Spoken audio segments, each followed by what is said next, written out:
Good evening, ladies and gentlemen. Welcome to Rideau Carleton Raceway on a beautiful Wednesday evening for race night number 42 of the 2025 meet. We've got 9 live races coming to you from the nation's capital. Thanks for joining us. The track condition is fast and the skies partly cloudy, a temperature of 21 degrees Celsius, 69 Fahrenheit. Winds are from the northeast, 14 kilometers an hour, 8 miles per hour. Humidity is at 34%.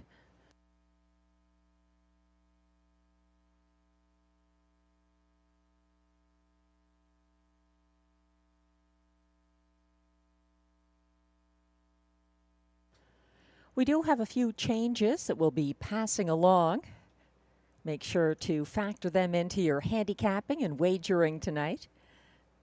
In race 1, right away, we're starting with an equipment change on number 6 in race 1, going with a running hood added. That's number 6, Radley Hanover in race 1.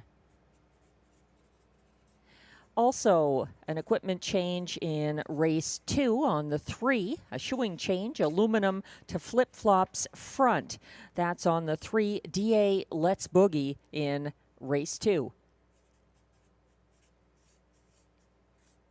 Numerous changes in race 3. There is a scratch, a judge's scratch of number 3, Silverado. The also eligible does draw in. So number 10 in your program, Mock Art in Motion, will move to post position 3 for driver Mike Healy. Also in race 3, number 6, that's Rockin' My Dream, will be driven by Sylvain Lacaille. Change the driver on Rockin' My Dream, number 6 in race 3 to Sylvain Lacaille. And he also adds blinkers. That's Rockin' My Dream.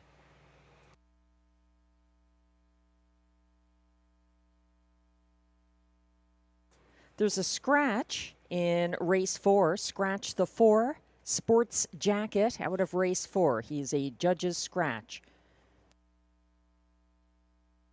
And no further changes in races 5 through 9.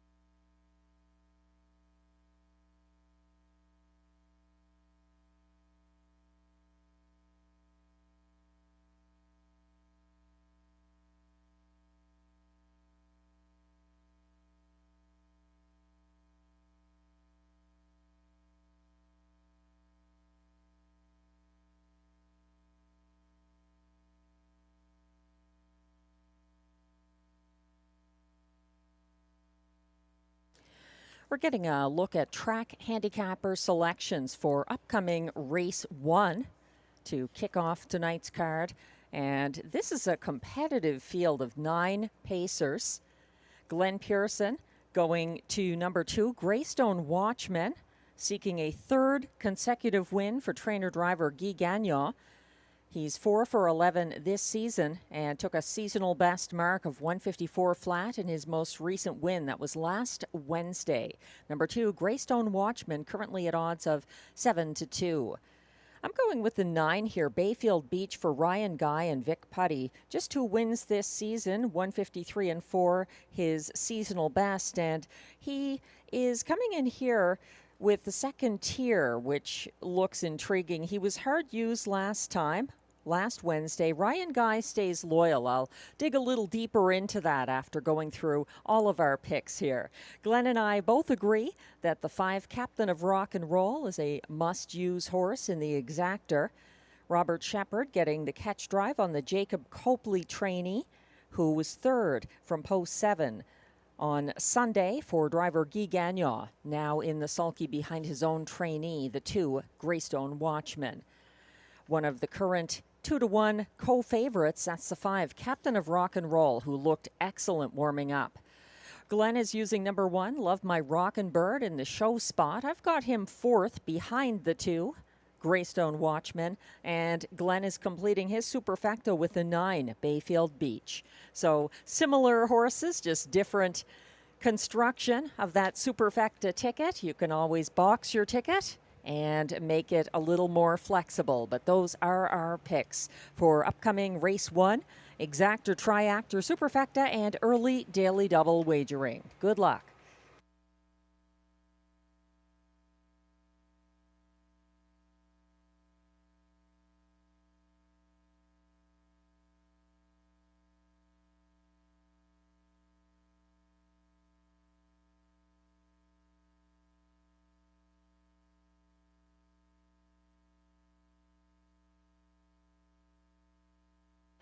Like to extend some congratulations, happy birthday, happy belated birthday to Richard the Cat Simard.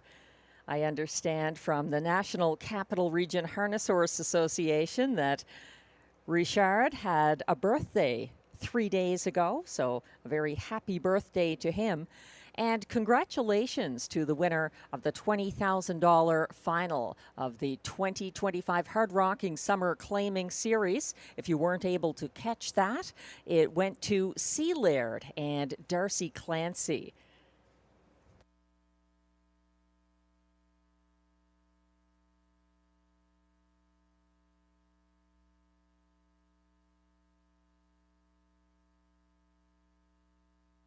.13 away from post time for race 1. The current favorite at odds of 3 to 5 from post 2 is Guy Gagnon with Greystone Watchman. They got away second last from post 7 last Wednesday and capitalized on sitting out a breakaway 3-horse battle on the first turn. Greystone Watchman was second over from second last, approaching the half, chasing the cover of Love My Rockin' Bird. He continued advancing on the final turn, gaining ground behind the parked out Bayfield Beach, and came home widest and fastest of all, 28 seconds flat, for his fastest win this year, 154 flat, and that was on a class hike. Number 2, Greystone Watchman, the current 3 to 5 favorite.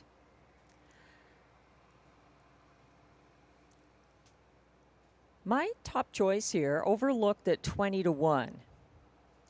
Number 9, Bayfield Beach, had an interesting trip last race. He and returning driver Ryan Guy were 3 wide in a Wednesday battle off the gate against May Lose Control and JJ Xavier.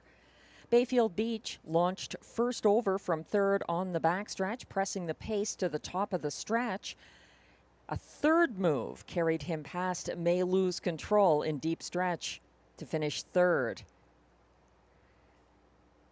Bayfield Beach actually has had 2 previous career starts from the second tier, and they produced different results. They were not recent, but going into his past, Bayfield Beach finished 7th in his previous trailing post start at Rideau Carleton. And when he started from the second tier at the Raceway at Western Fair in London, he was a winner. So 50-50 his results from the trailing post. He's 21 to 1 right now from post 9 Bayfield Beach. Hard used early, pressing the pace on the backstretch, and he still had something in the tank for the stretch drive. So I think this is a very fit horse, a tough post, and I'm putting him on top of the ticket. I will say, make sure to include the 5, Captain of Rock and Roll, making a quick turnaround with post and class relief in his second start for Robert Shepard. Captain of Rock and Roll stepped out second over from second last past the opening quarter on Sunday. He picked up excess cover along the backstretch and was third over 6th at 3/4. He closed in the Cofield's fastest last quarter of 29-1 for show behind the first over winner, Arizona Jackson, and a second over place finisher, Perpetual Rock. The only strike against Captain of Rock and Roll might be that he's losing Guy Gagnon to Greystone Watchman, but I can say he looked excellent warming up. From post 5, he's 3-1, captain of Rock and Roll.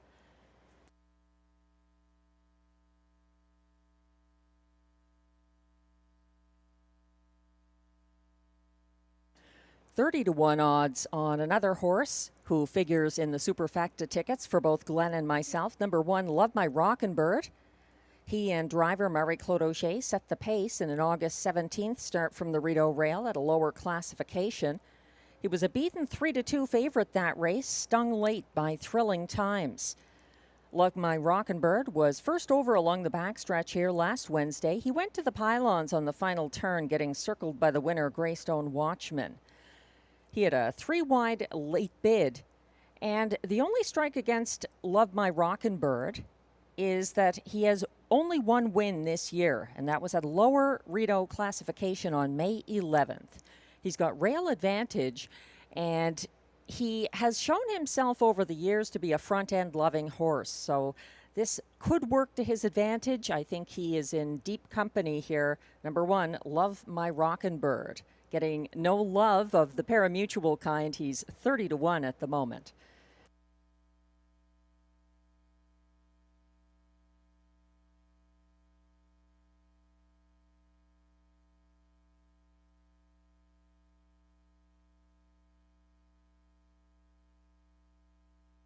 If you're just arriving, and I notice a number of people arriving to the picnic tables trackside, take note.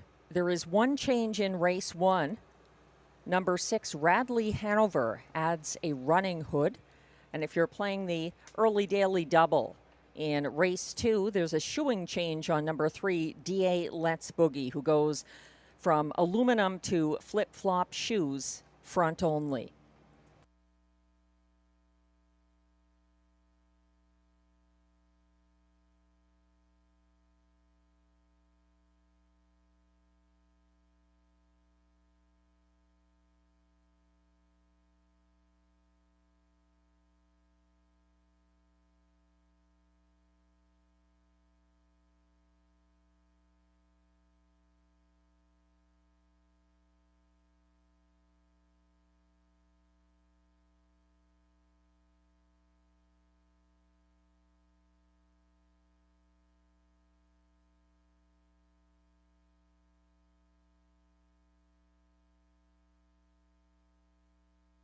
We're about 7 minutes away from post time for race 1. I'd like to give a shout out to Jose in Vancouver. He says, we never miss the races. We watch at Fraser Downs or online or YouTube.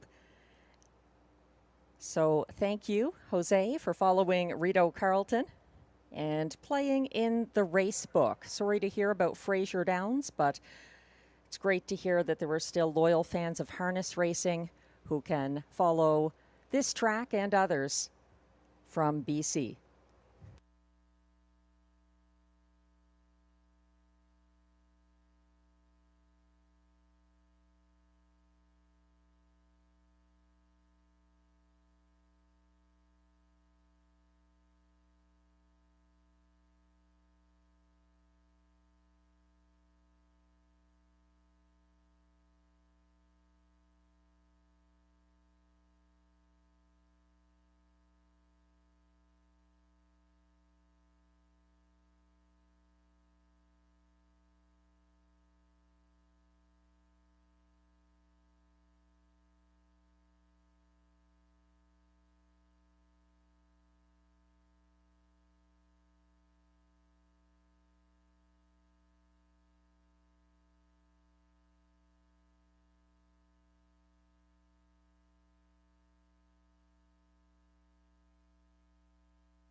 takes me. I'm down for the ride, baby. Don't you know I'm good? Yeah, I'm feeling alright. 'Cause I'm good, yeah, I'm feeling alright, baby. I'ma have the best freaking night of my life. And wherever it takes me, I'm down for the ride, baby. Don't you know I'm good? Yeah, I'm feeling alright. 'Cause I'm good, yeah, I'm feeling alright, baby. I'ma have the best freaking night of my life. And wherever it takes me, I'm down for the ride, baby. Don't you know I'm good? Yeah, I'm feeling alright.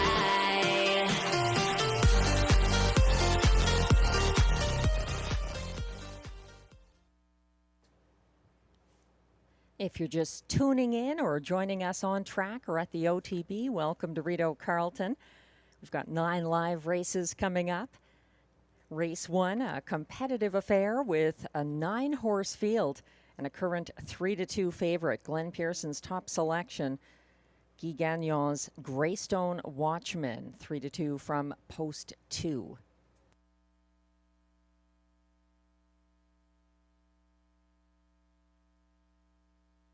Thanks to everyone who made Sunday a successful stop for the Ontario Sire Stakes, 3-year-old Grassroots and Gold Fillies. We hope you can join us this Sunday for the Coville Cup driving tournament, the 2025 edition. Jeff Taylor captured last year's Coville Cup. Who will it be this year? We'll be revealing the field of drivers soon. Keep in mind, Rideau Carleton races Wednesdays and Sundays right up until the end of November.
The horses are beginning to come from the paddock for the Race 1 post parade.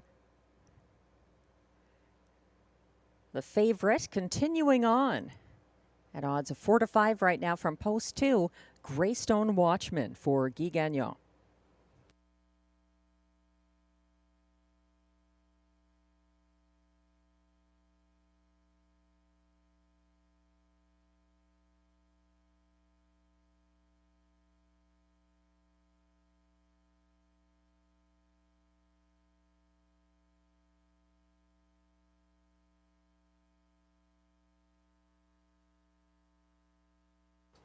Thanks to racing manager Peter Andrusak for providing me with the field, the 9 drivers for the Coville Cup Driving Championship here at Rideau Carleton on Sunday, August 31st. Here's the field. Sebastian Turenne, Claude LaRose, Mike Armstrong, Josh Miller, Antonio Vecchio, Phil Reed, Steve Germain, Michel Lagacé, and John McMillan. The tournament began in 2007. It continues on, and there's going to be a contest. You can put your losing parimutuel tickets into 3 draws for 3 different jackpots. If you pick the winning driver, you get to go into the highest pot draw. If you pick the driver who finishes second, you go into a slightly lower pot draw.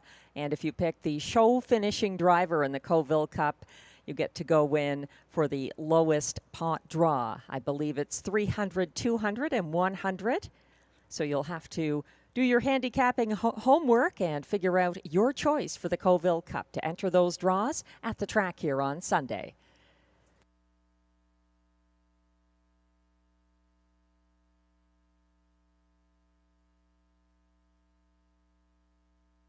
I'd like to thank the National Capital Region Harness Horse Association for sponsoring that Coville Cup contest. The horses are coming on track now for the Race 1 Post Parade.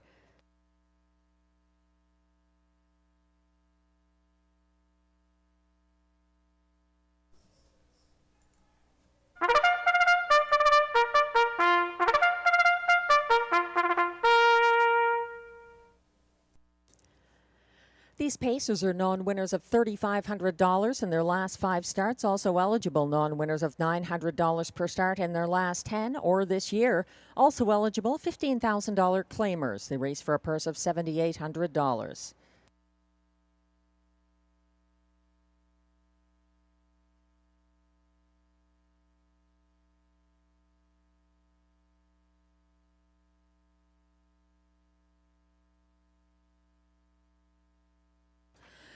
Leading the post parade, number 1, Love My Rockin' Bird. He is owned by Limco Incorporated of Châteauguay, Quebec, trained by Vic Putty. Marie-Claude Auger drives. 2 is the current 4-5 favorite, Greystone Watchman, owned by Nicolas Soucy of Sorel-Tracy, Quebec, trained and driven by Guy Gagnon. 3 is Monty's Gone Marble, owned by Jeff and April Murphy of Iroquois, Ontario, trained and driven by John McMillan. 4 is Tough Cooper, owned by Antonio DeMario and Antonio Belfiore with Melanie Leach, all of Ontario, trained by Steve Bellil. William Waugh is in the bike. 5 is Captain of Rock and Roll, owned by trainer Jacob Copley with Mandy Archer, both of Kenmore, Ontario. Robert Shepard drives. 6 is Radley Hanover. He is owned by trainer Caroline Malo-Tetro of Saint-Ligory, Quebec, and driven by Stéphane Pouliot. Number 6, Radley Hanover, adding a running hood. 7 is Sports Activator, owned by Lee Cullen of Ottawa with Lloyd Howley of Cars, Ontario. Trained by Mike Armstrong, Pascal Berube drives. On the outside, it's number 8, May Lose Control, for owner Jamie Copley of Kenmore, Ontario, and co-owner Kimberly Eaton of Brockville, Ontario. Mandy Archer trains, Sylvain Lacaille drives. And from trailing post 9, it's Bayfield Beach, owned by Gordon MacDonald of Ontario with Christopher Boland of Newfoundland, Halmac Farms Limited, Prince Edward Island, and Limco Incorporated, Quebec. Vic Putty trains, Ryan Guy drives. That's your field of 9 pacers for upcoming Race 1, Exactor, Triactor, Superfecta, and early Daily Double wagering. We're getting a good look at Greystone Watchman, the current even money favorite. 4 wins so far this season, 2 of them back-to-back for Guy Gagnon, August 13th and 20th. This horse was a winner from Post 8 in his seasonal Rideau debut on July 30th. his most recent win from post 7. He's shown that post position is no obstacle to success. Greystone Watchman with a helpful post in upcoming race 1.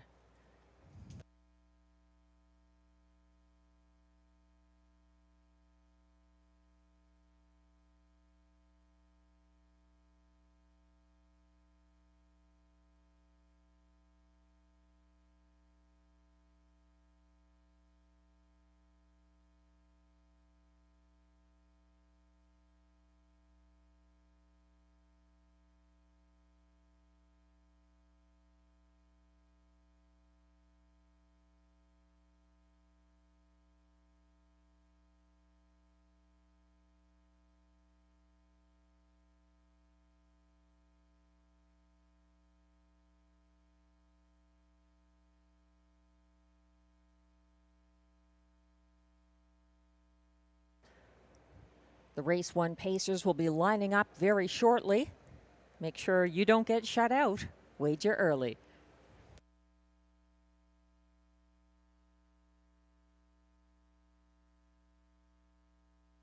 The starter has called the field for race 1. This is your last opportunity to play the early daily double tonight at Rideau Carleton.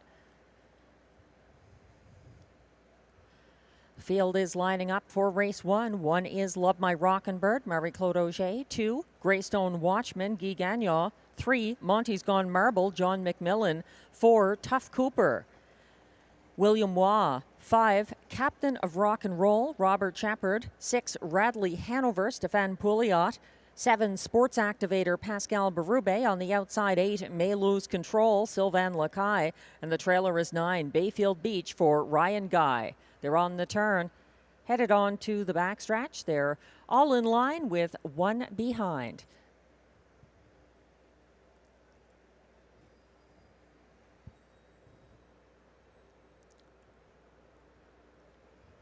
They're off and pacing. Love My Rockin' Bird sprinting to an early lead just ahead of Greystone Watchman. Moving up from the trailing post, Bayfield Beach well positioned early. He is racing 4th inside of Greystone Watchman, who's advancing first over into 2nd and also caught wide and retreating to 2nd over 4th right now. May Lose Control en route to the opening quarter. Looks like we have a new leader clearing, and that's Greystone Watchman taking charge in a sharp 27-3 opener. He's getting stretched out though by Love My Rockin' Bird, but has landed on the lead before the tote board. Love My Rockin' Bird now in the pocket ahead of Bayfield Beach. May Lose Control, and then it's Captain of Rock and Roll. First over behind him, Sports Activator underway, headed around the second turn up front and in control to the half, keeping a length ahead of Love My Rockin' Bird. It's Greystone Watchman,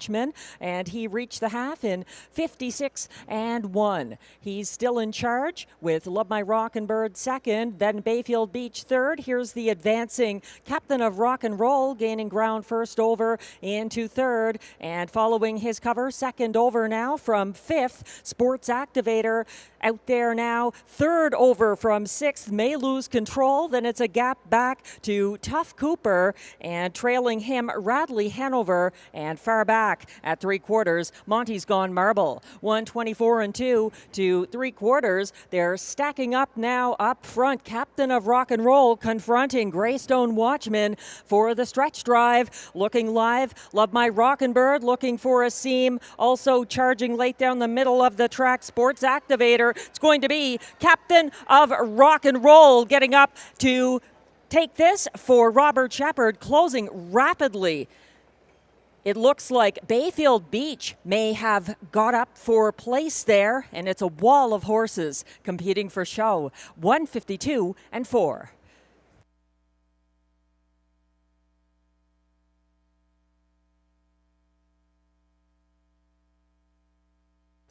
Greystone Watchman set the pace. Captain of Rock and Roll was able to overtake him coming down the stretch.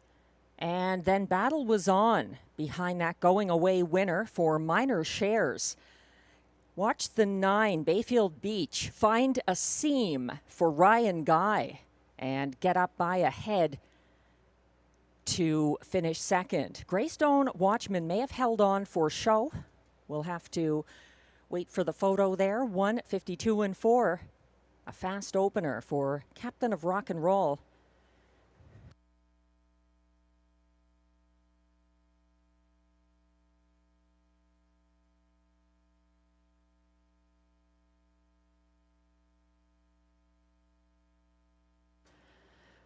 Unofficial race 1 results are now posted. Going off at odds of 7-5 from post 5. Captain of Rock and Roll gets the win for Robert Shepard. My top selection did find a seam in a very smart drive by Ryan Guy. That's the 30-1 Bayfield Beach. Number 9 finishing second. Ahead of the 3-5 beaten favorite. Number 2, Greystone Watchman, holding on for show after cutting the fractions. And number 7, Sports Activator, completes the superfecta. 5-9-2-7. Please hold all tickets.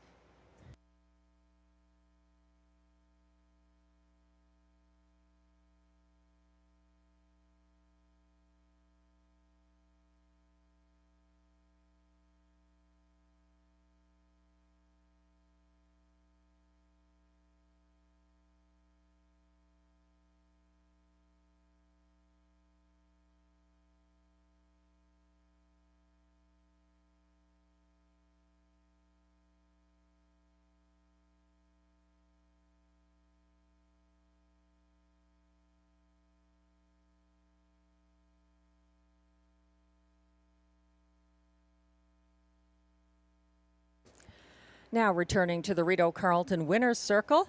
Unofficial Race 1 winner, number 5, Captain of Rock and Roll. A 7-year-old bay gelding by Captain Treacherous out of Rock and Roll Example. Owned by trainer Jacob Copley with Mandy Archer, both of them from Kenmore, Ontario. Bred by Robert Hemether of Exeter, Ontario. And driven to victory by Robert Shepard. 1:52.4. That's an impressive one, win number 7 of the season. Congratulations.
Race 1 is now official. Prices are posted for Race 1. Number 5, Captain of Rock and Roll, returns $4.80 to win. The $2 exactor 5-9 combination pays $96.80. It's $142.30 for the $1 triactor 5-9-2 combination. And $384.70 if you had the $1 superfecta 5-9-2-7 winning ticket.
The race 1 rundown is now displayed. 1, Love My Rockin' Bird, finished 5th. 3 to 5 favorite number 2, Greystone Watchman, was 3rd. 3, Monty's Gone Marble, was 9th. 4, Tough Cooper, 7th. 5, Captain of Rock and Roll, the race winner for Robert Shepard. 6, Radley Hanover, finished 8th. 7, Sports Activator, was 4th. 8, May Lose Control, 6th.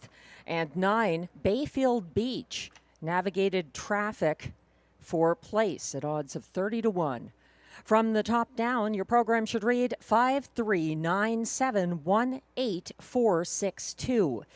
The fractions 27 and 3, 56 and 1, 124 and 2, 152 and 4. The winning mile for Captain of Rock and Roll.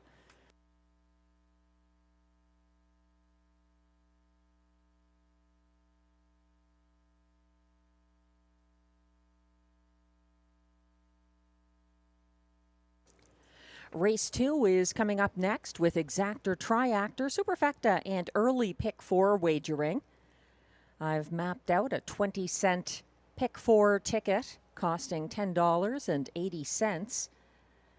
Going with just 2 horses in this first leg. I think it's between the 1, Horizon Sealster for William Waugh, and the 5, Caviart Seacrest for Guy Gagnon, the current 6 to 5 favorite. Race 3, that's a field where there has been a scratch of number 3, Silverado, replaced by the also eligible Mockart in Motion for Mike Healy, who draws in and will start from post 3. Sylvain Lacaille going to drive the 6, Rockin' My Dream, in race 3. But this doesn't affect my horses in race 3. I'm using the 4, Better at High Tide, the 5, Probert's Legacy, and the 1, Always Your Way. In race 4, also going with 3 horses here. The 4, Sports Jacket, is out. A judge's scratch in race 4. I'm using the 5, Best Girl in Town, who had interference in her most recent start. She's overdue. The 6, Totally Toxic, racing without Lasix, making a Rideau debut for Pascal Berube, and trainer David Pilon is very interesting. We'll get into that later. And the 1, Shadow Dave, the good closer for Mike Healy, has the rail in race 4. I can't leave him out. In race 5, the concluding leg, going with 3 horses there as well. Rideau newcomer, number 2, Smokestack for trainer-driver Guy Gagnon, looks promising, coming in from Woodbine Mohawk Park, where he was actually scratched in his most recent start, or would-be start, on August 19th. He has some promise, though, in his debut in race 5 for reasons we'll get into later. He's the 2. Perfect Rolo, a player there, as is the 1, Day Trader, moving in from the 8 hole to get the rail for William Waugh.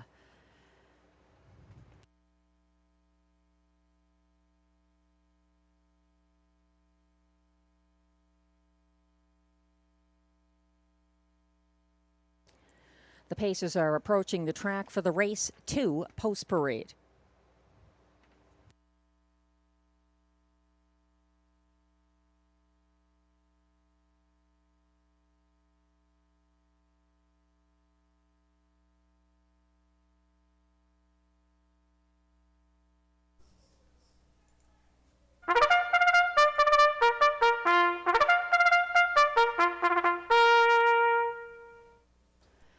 Race 2 is for Pacers, who are non-winners of $20,000 lifetime, also eligible $20,000 claimers for non-winners of $35,000 lifetime, allowances for fillies and mares, and also eligible mares who are non-winners of $4,500 in their last 5 starts. The purse, $6,400.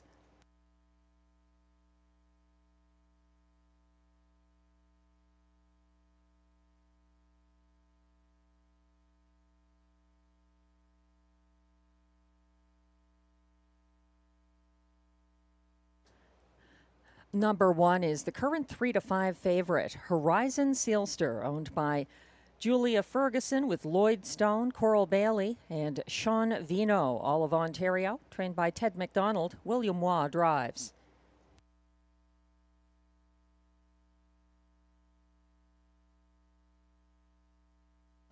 Parading next is number 3, DA Let's Boogie, owned by Cozen Farms, La Prairie, Quebec, trained by Catherine Girard, driven by Robert Shepard. And note the shoeing change on number 3, DA Let's Boogie, going aluminum to flip-flop up front. Here's the 4, PL Rinchenia, owned, trained, and driven by Jeff Taylor of Gloucester, Ontario. The 2 is now on track. You Wait, I'll Go First, owned by Pierre Pierrelou of Saint-Alexandre, Quebec. Trained by Luc Loyer, Ryan Guy is in the bike. And completing this field from post 5, Caviart Seacrest, owned by Jamie Copley and Darren Tingley of Ontario, with Dwayne Tingley of Nova Scotia. Trained by Mandy Archer, driven by Guy Gagnon. That's your field of 5 for upcoming race 2 with Exactor, Triactor, Pick 4, and Superfecta Wagering. If you're playing the Pick 4, the only change in race 2 is that shoeing change on number 3, DA Let's Boogie, going aluminum to flip-flop front.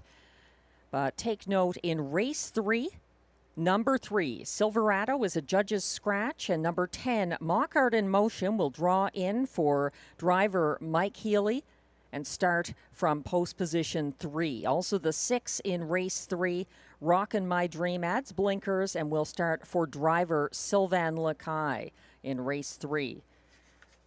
Important changes if you're constructing your Pick 4. Also a scratch of the 4, Sports Jacket, a judge's scratch in race 4. We're getting a good look at Horizon Sealster right now. Hi, Sean. He's been hoping for Horizon Sealster to get a perfect post position and trip, and she might just have that tonight. She's my top pick here, 2 to 5 right now on Horizon Sealster, with post and class relief after last Wednesday's strong place finish.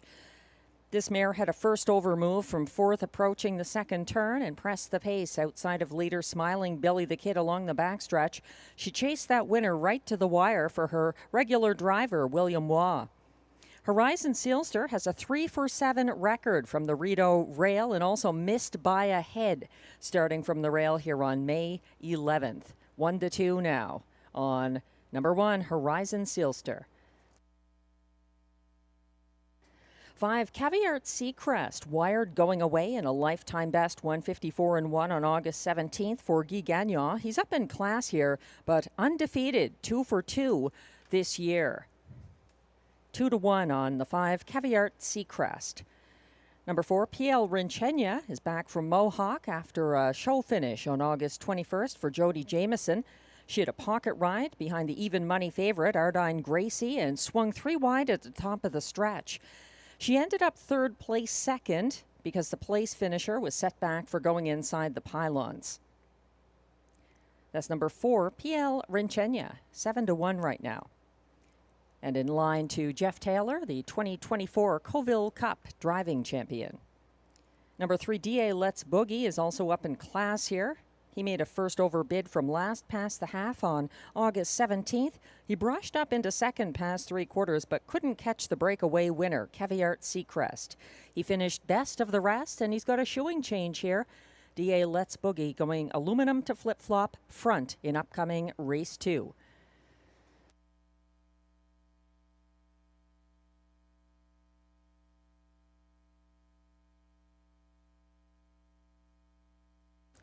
Glenn Pearson has number 5, Caviart Seacrest, on top of his ticket. He's using the 4, PL Rinchenia in the place spot.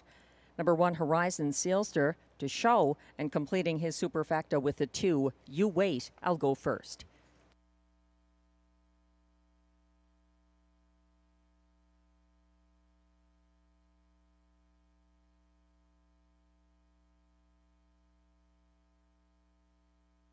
There's still time to play the early Pick 4, but the starter has called the field for race 2.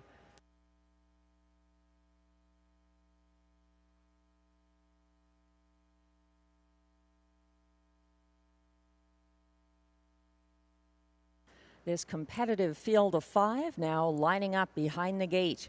1 is Horizon Sealster, William Waugh. 2, You Wait, I'll Go First for Ryan Guy. 3, DA Let's Boogie, Robert Shepard, hoping to go back-to-back. 4, PL Rinchenia, Jeff Taylor in the bike. And on the outside, 5, Caviart Seacrest for Guy Gagnon.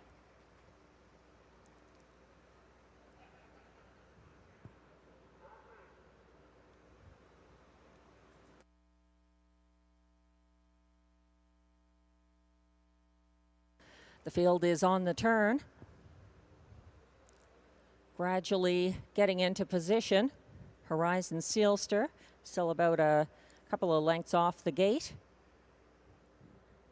They're on the backstretch, and they're off and pacing. It's a staggered start. Caviart Seacrest dropping back, and Horizon Sealster seizing the early lead. She's out there by just over a length and being tracked by You Wait, I'll Go First from the pocket. Then it's 4 lengths back to third place. DA Let's Boogie, followed by PL Rinchenia, and in program order, it's Caviart Seacrest racing last. They're spaced out somewhat, single file in program order en route to the opening quarter of 28 and 3. That's Horizon Sealster and William Waugh setting the tempo, stalked about a length and a quarter back by You Wait, I'll Go First from the pocket. Tightening up in third, DA Let's Boogie, and then in fourth, PL Rinchenia. Still biding his time at the back of the field, Caviart Seacrest. They're headed around the second turn now and looking to step out from second last. PL Rinchenia trying to flush out DA Let's Boogie as Horizon Sealster widens her lead past a 58-second flat. Half. She's out there now by over 2 lengths ahead of You Wait, I'll Go First. Following from third in first over position now, that's DA Let's Boogie.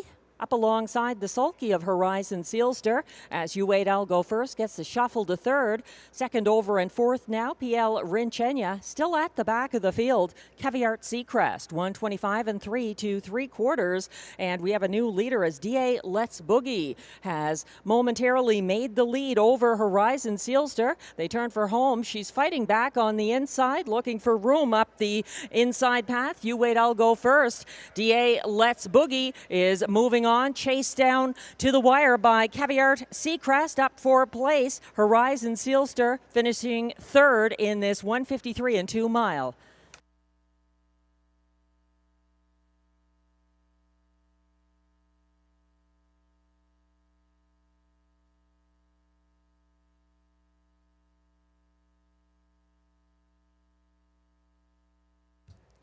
Horizon Sealster set the pace, and it was an off-the-pace winner, capitalizing perhaps on an equipment change.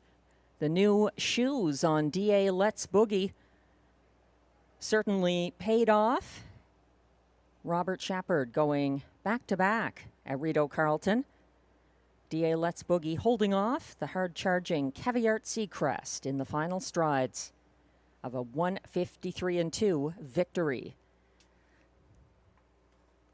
Unofficial top 4 order of finish is now posted for race 2 at odds of 7 to 2. Number 3, DA Let's Boogie, the race winner, dropping to 1 to 5 favorite at the last flash. Number 5, Caviart Seacrest, closed for place.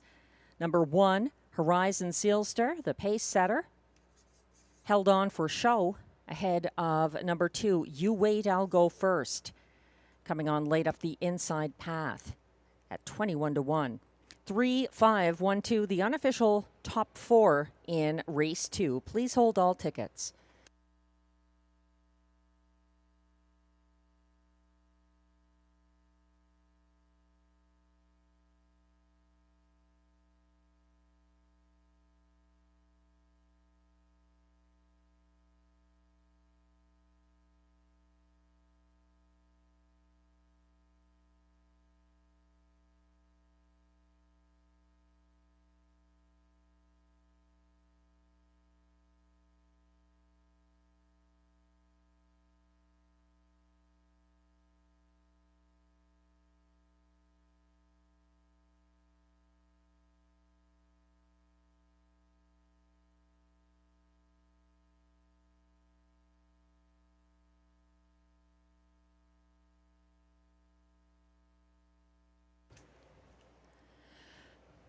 That's 2 for 2 tonight for driver Robert Shepard.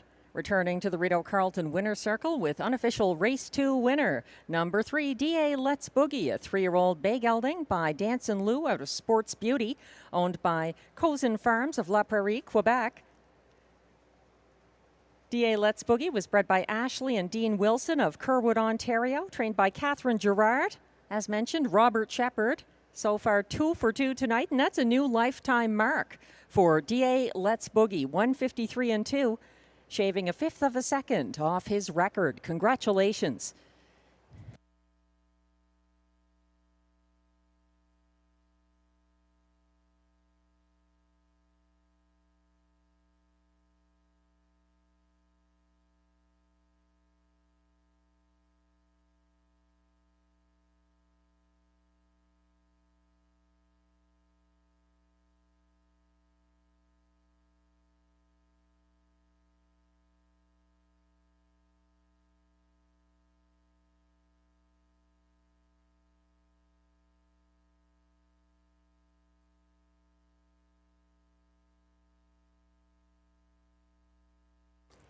Race 2 is now official.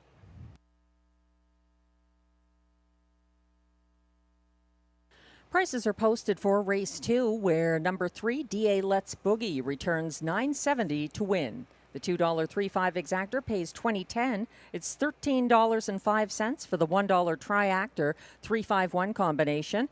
$28.20 for the $2 5-3 early daily double. And the Superfecta $1 ticket 3-5-1-2 returns $21.80.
The race 2 rundown is now displayed. Pace setter number 1, Horizon Sealster, held on for show.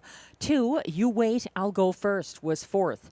3, DA Let's Boogie gets another win for Robert Shepard and takes a new lifetime mark. 4, PL Rinchenia ended up 5th, and 1-5 favorite at the last flash. Number 5, Caviart Seacrest, was a fast closing 2nd. From the top down, your program should read 3-4-1-5-2. The fractions, 28 and 3, 58 flat, 125 and 3, 153 and 2. A new lifetime mark for DA Let's Boogie with his dancing shoes on.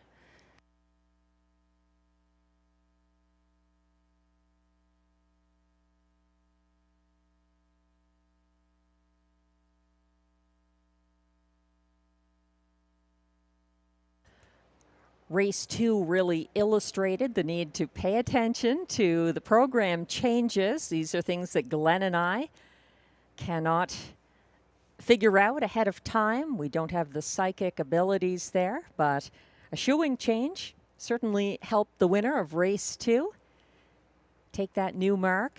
And we have a lot of changes here in race 3 to pay attention to. If you'll notice, the 3 Silverado is a judge's scratch. I've been informed that's a transportation scratch. And the 10 Mock Art in Motion draws in.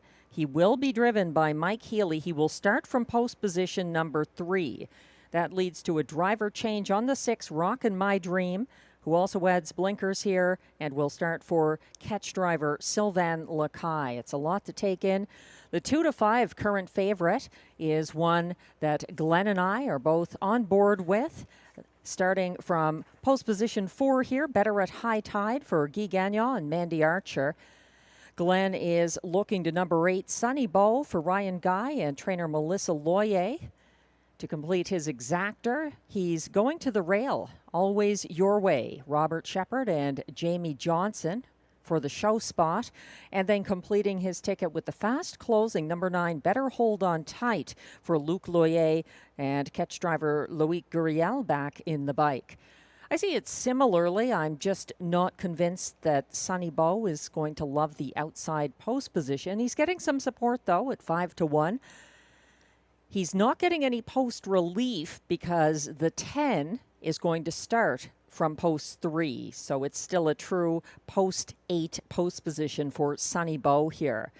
My ticket has number 5, Probert's Legacy in the place spot. Marc-Andre Simoneau and Pascal Berube racing this one at Rideau Carleton this season. 3 victories. Most recently putting in some unwanted steps late in the mile, August 10th at Saint-Aimé-des-Lacs on the Circuit Régional. That was for Stéphane Brosseau. Those are smaller tracks, so if a horse is prone to braking and there's more turns involved on some of those smaller tracks, it can show up there but not translate into anything here at Rideau Carleton, a 5/8 mile track. The race 3 pacers are approaching now for the post parade.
The race 3 post parade is now on track. These are $8,500 claiming pacers competing for a purse of $5,600. There were numerous changes I'll mention as each horse parades.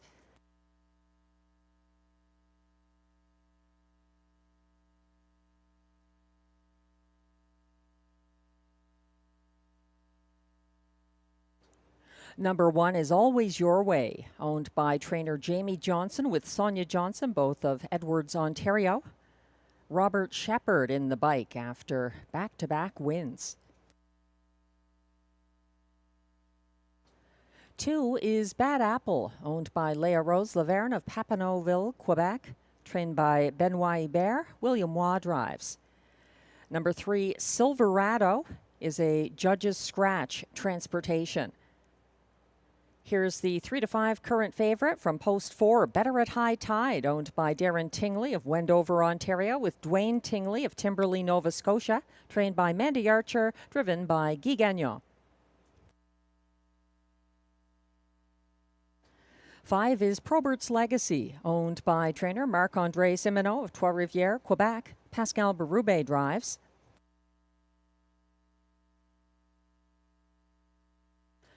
6 is Rockin' My Dream, owned by Alain Martin of Gatineau, Quebec, who also trains Rockin' My Dream, adds blinkers, and adds a catch driver going from Mike Healy to Sylvain Lacaille, driving number 6, Rockin' My Dream.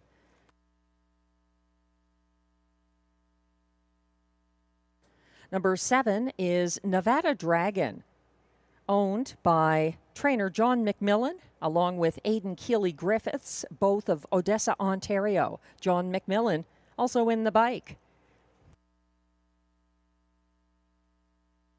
On the outside, from post 8, it's Sunny Bow, owned and trained by Melissa Loyer of Ottawa. Ryan Guy drives.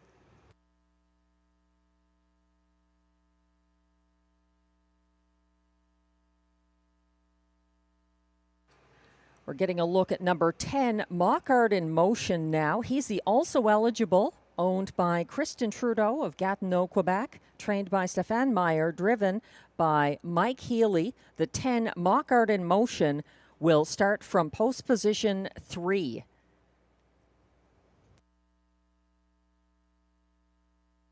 And completing the field from trailing post 9, Better Hold On Tight, owned and trained by Luc Loyer of Gatineau, Quebec. Loic Guriel drives. That's your field of 9 for upcoming race 3. Exactor, Triactor, Superfecta, and Pick 3 wagering. Glenn and I are in agreement with the betting public about this horse, the 3 to 5 current favorite from post 4, Better at High Tide, a front-end loving type who won 3 of 4 previous Rideau starts for trainer Mandy Archer and for 3 different drivers. That was all before Better at High Tide was claimed away from the Archer stable on June 11th. He got claimed back on Wednesday after a ground-saving trip and a show finish in line to Jason Gilchrist. Lots of respect for Guy Gagnon and Mandy Archer teaming up with Better at High Tide once again.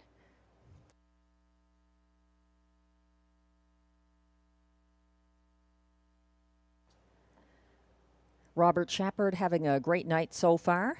He's aboard the 1 here, Always Your Way, who came second over from 6th in front of the grandstand last Wednesday. Tightening up into second over, 4th behind the first over Day Trader, approaching the half. Always Your Way had a 3-wide move around stalling cover before 3/4, but lost ground late. He has got post relief, and interestingly, Always Your Ways has 2 2025 wins from the Rideau Rail at a lower classification for driver Clark Stacey on April 27th and May 25th. He's 9-1, and the post position works to his advantage. Always Your Way. He's 3rd in the tickets shown for myself and Glenn Pearson in upcoming race 3. Another horse factoring in is the 9, Better Hold On Tight, moving to the trailing post. He retreated to last off the gate last Wednesday, starting from the rail for Loic Guriel. Better Hold On Tight was gapping last at the half as Sunny Bow cut the fractions. He made an eye-catching 4-wide move nearing the top of the stretch and went last to 4th down the stretch. Better Hold On Tight was a 154-4 winner last August 27th at Georgian Downs.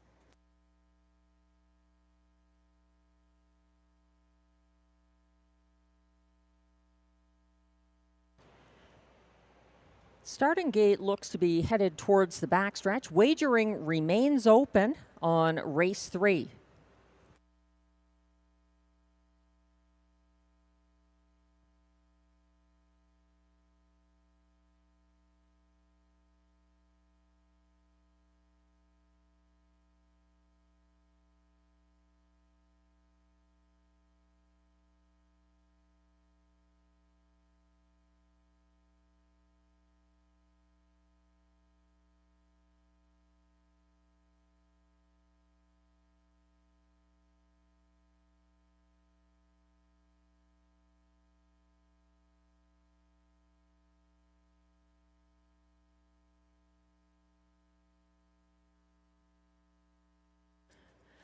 The AGCO judges have just informed me there will be a slight delay for some track maintenance.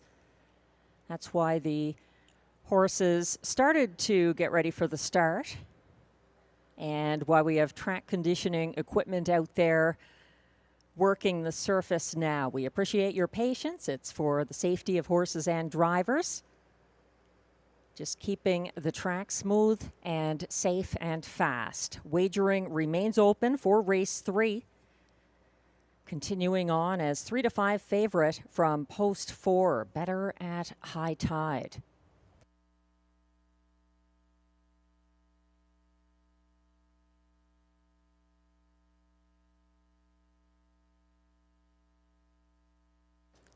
Exactor, Triactor, Superfecta, and Pick 3 wagering available here on race 3.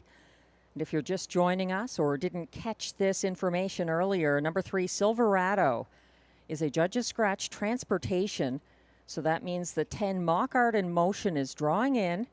He has the number 10 for his saddle number, but he will be starting from post position 3.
The AGCO judges have just informed me that the horses are returning to the paddock while track maintenance continues.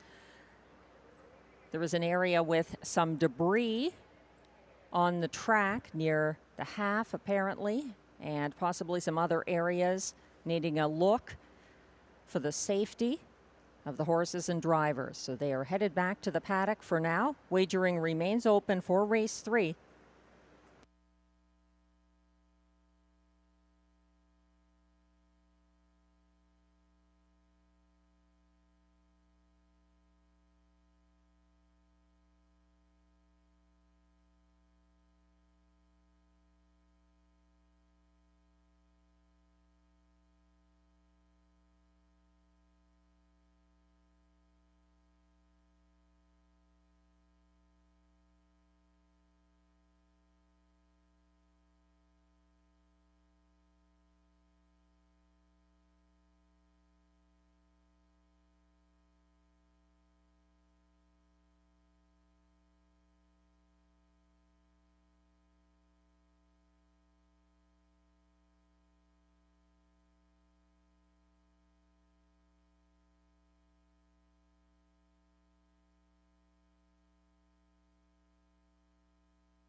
We appreciate your patience.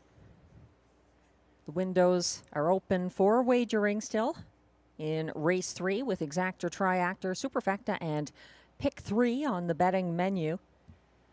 The horses return to the paddock as some track maintenance is underway.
We appreciate your patience. Track maintenance continuing ahead of race 3. The horses and drivers have left the track and returned to the backstretch as maintenance continues.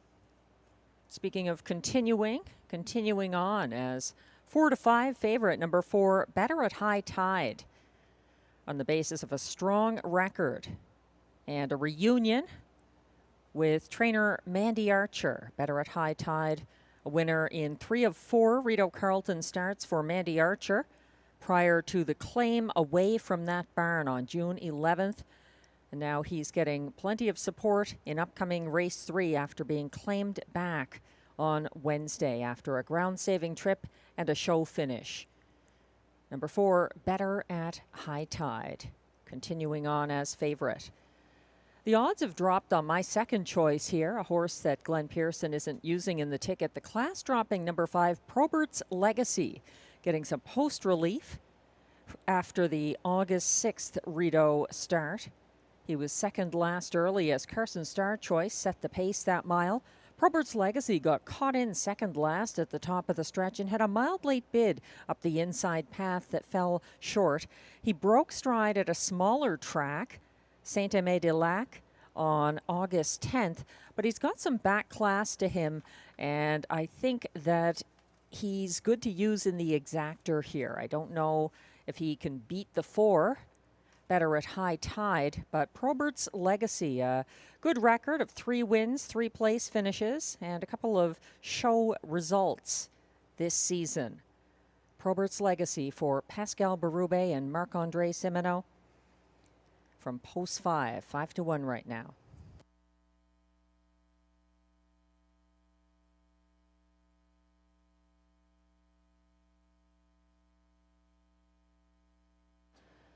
It's worth repeating that the 3 Silverado is a judge's scratch transportation, and that number 10, Mock Art in Motion, is moving in to post position number 3 and racing with the number 10 saddle number for Mike Healy and trainer Stefan Meyer, a 4-time winner this season. Mockart in Motion actually getting some class relief after competing Sunday in the hard-rocking Summer Claiming Series final. He closed for 4th with broken equipment at odds of nearly 20-1. So some class relief and the quick turnaround for number 10, Mockart in Motion, moving to post position 3 in race 3.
We apologize for the delay for track maintenance ahead of race 3. The snack bar is open in the grandstand. Upstairs, Mr. Lucky's Grandstand Restaurant, also open on race nights now for wagering and dining. Some great views at Mr. Lucky's.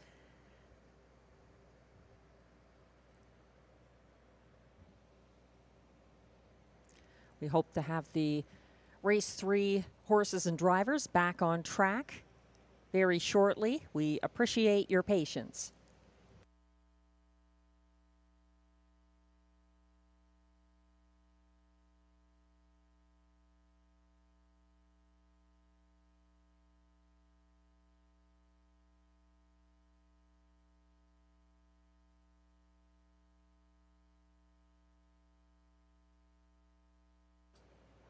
While we have a moment, it's worth mentioning Tammy Forgey's free-to-play Saturday night handicapping contest in the trackside simulcast lounge here at Rideau Carleton has a jackpot of $400.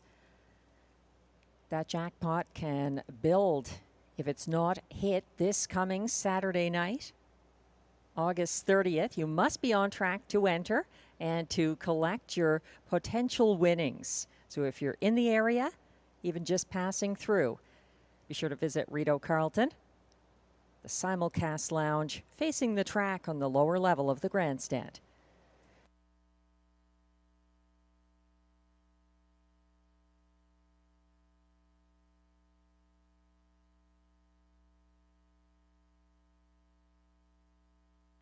Also just announced the Coville Cup contest on Sunday, August 31st. You can enter your losing wagering vouchers. Write the name of your choice of driver in the Coville Cup. And if your driver wins, you go into a draw for $300. If your driver finishes second, you go into the $200 draw. If your driver finishes third, you go into the $100 draw.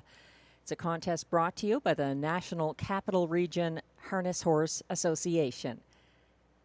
Another reason to be on track. Sunday night, August 31st, 6:30 p.m. post time here at Rideau Carleton.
The horses and drivers will be returning to the track momentarily, and the track surface, in consultation with the AGCO judges, has been rated fast with a 1-second variant.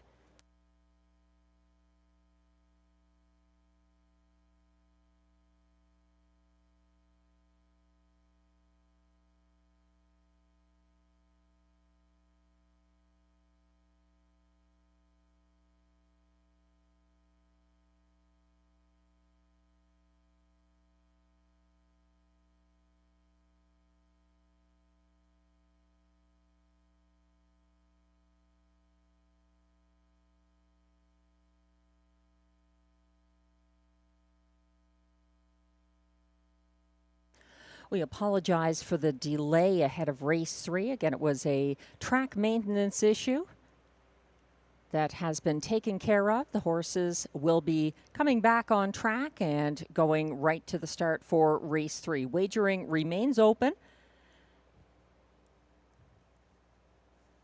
Might be a good moment to look ahead as well. Race 4 kicking off the middle pick 4 sequence. Number 4, Sports Jacket, is a judge's scratch transportation from race 4. There are no also eligibles there. And if you're looking for the pick 5, that's in race 5.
This is the 8th consecutive year of Standardbred Canada partnering with racetracks across the country for National Caretaker Appreciation Day events, running from July 27th to November 10th of this year. Caretaker Appreciation Day 2025 at Rideau Carleton is on Wednesday, September 10th.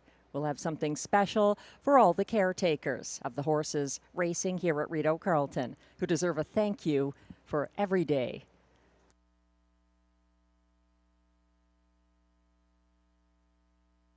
The horses are back on track, and they will be lining up very quickly for the start of race 3. Thank you for your patience.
The starter has called the race 3 pacers. Final chance to wager.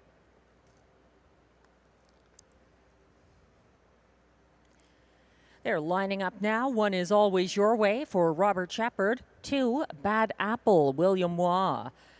From post position 3, Silverado is a judge's scratch. Number 10, Mock Art in Motion, and driver Mike Healy will start with number 10 from post 3. 4, Better at High Tide for Guy Gagnon. 5, Probert's Legacy, Pascal Berube.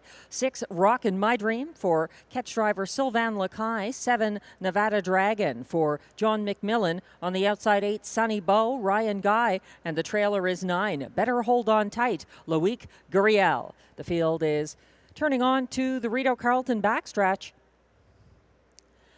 They're all in line with 1 behind. Nevada Dragon also gapping slightly.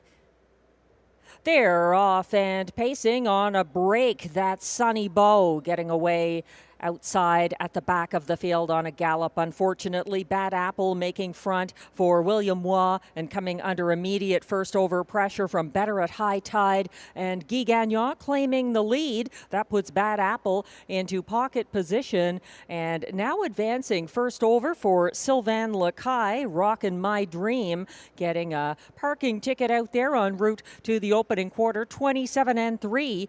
This field is led down the stretch by Better at High Tide, keeping a length and a half ahead of Bad Apple. Third on the inside, Always Your Way. First over now into fourth. Rockin' My Dream advances into third. He's towing Mock Art in Motion. Second over into fifth. Then it's back to sixth place Probert's Legacy along the pylons. On his outside now getting involved from third over, that's Better Hold On Tight. Gapping further back, Nevada Dragon, and out of it after the break, leaving Sunny Bow. 57-2 to the half, and up front leading the way, it's Better at High Tide, still maintaining advantage over the pocket-sitting Bad Apple. And the first over from third, Rockin' My Dream, putting in a gallant fight. Following from fourth on the inside, Always Your Way. And going 3 wide around the stalling Rockin' My Dream. That's Mock Art in Motion, 125 4 3/4, and still up front in command. Better at High Tide, living up to favorite status at this point, getting stalked to the wire though by Bad Apple, closing up the inside. Always Your Way coming on late down the center of the track. Also Probert's Legacy, but it's Better at High Tide over Always Your Way, Bad Apple, and Probert's Legacy, 154 flat.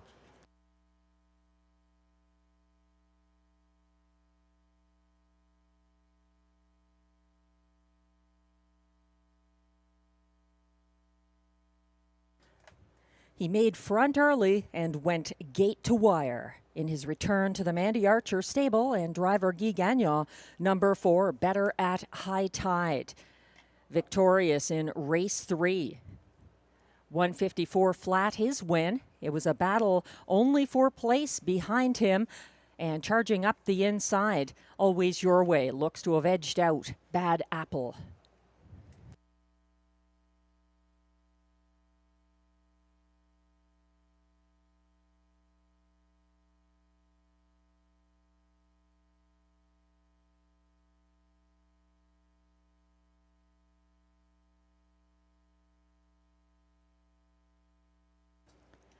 The unofficial top 4 are now displayed for race 3, going off as the 1-5 favorite. Number 4, Better at High Tide, delivers Guy Gagnon's first driving win of the card. Closing late up the inside path, number 1, Always Your Way, edged out the 2, Bad Apple, who held on for show ahead of the fast closing, number 5, Probert's Legacy, who was 4th. 4-1-2-5 in race 3. Please hold all tickets.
Now coming back to the Rideau Carleton Winners Circle, unofficial race 3 winner, number 4, Better at High Tide.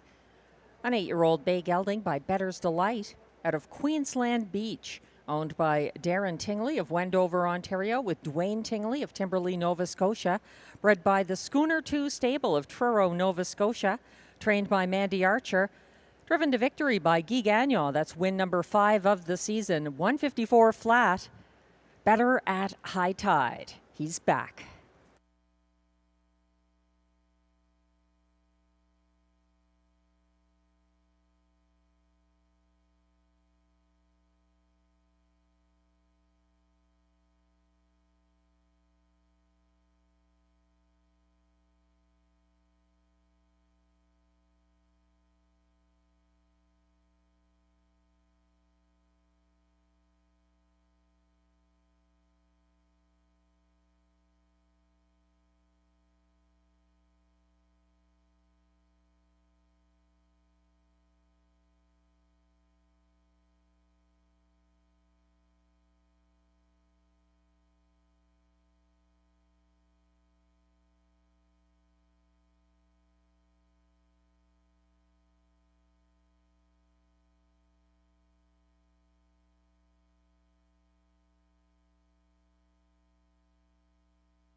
Race 3 is now official.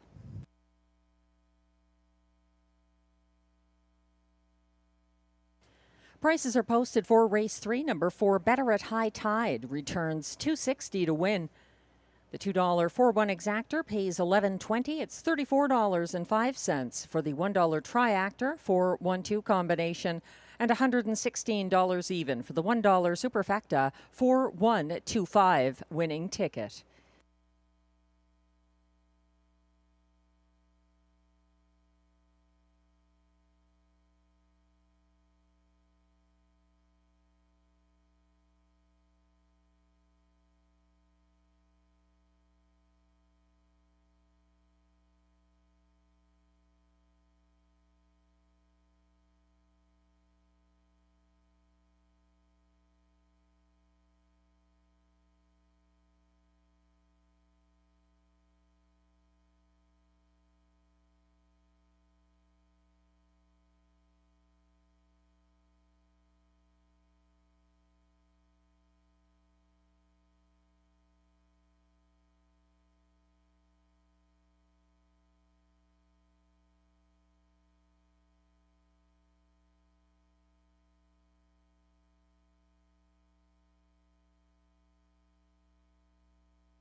The race 3 rundown is now posted. Number 1, Always Your Way, was second, ahead of 2, Bad Apple, third. 3, Silverado was a judge's scratch transportation. 1-5 favorite number 4, Better at High Tide, was the race winner. 5, Probert's Legacy was charging late for fourth. 6, Rockin' My Dream was parked and finished seventh. 7, Nevada Dragon was eighth. 8, Sunny Bow broke leaving and finished ninth. 9, Better Hold On Tight was sixth. And the 10, Mock Art in Motion, starting from post position 3, finished 5th. From the top down, your program should read 2-3, scratch 1, 4, 7, 8, 9, 6, 5. The fractions 27 and 3, 57 and 2, 125 and 4, 154 flat. The victory for Better at High Tide, Guy Gagnon's first of the night.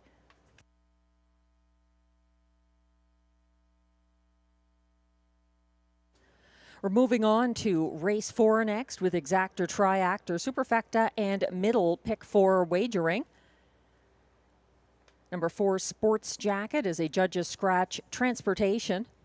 So we're down to a field of just 6 here in the first leg of the middle pick 4. I'm going 3 deep here with the 5, Best Girl in Town, the 6, Totally Toxic, the current 4-5 favorite for David Pilon and Pascal Berube, and also using Shadow Dave from the rail for trainer-driver Mike Healy. Going 3 deep as well in race 5 with number 2, Smokestack, making a Rideau debut for trainer-driver Guy Gagnon, the 5, Perfect Rolo, and the 1, Day Trader with some serious post relief. In race 6, going 5-4-8 with these mares. The 8, the Turning Point, has won from post position 8 not that long ago at this track. If you take a look back on August 6th, Marie-Claude Auger got the victory with this strong closer from the 8 hole with no scratches to the inside. But I think she can be beaten, possibly, by the 5, Fireshine, picking up driver Ryan Guy for new trainer Melissa Loyer. And then the 4, Fancy Lettering, was the only mare in the Hard Rocking Summer Claiming Series final. She has post 4 in race 6 for driver Mike Healy and trainer John McMillan. In the concluding leg of this pick 4, race 7, it's the preferred handicap trot. I think the 2, Raising Rusty, has something to offer here. Stéphane Pouliot back in the bike behind the 3-time winner this season.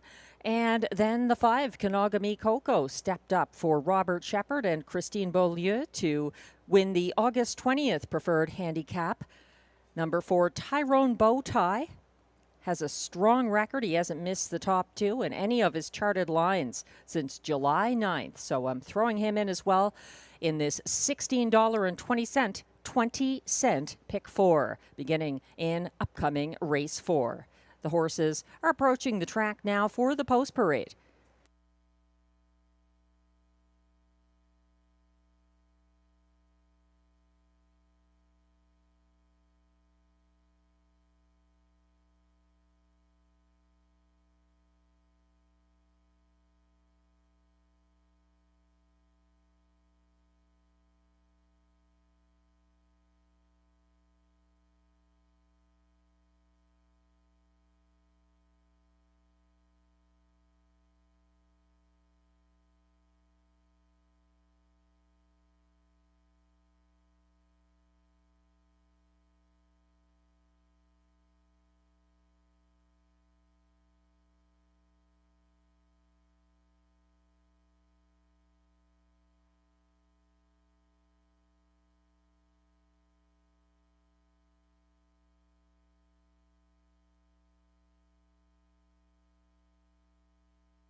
The Pacers are on track now for race 4.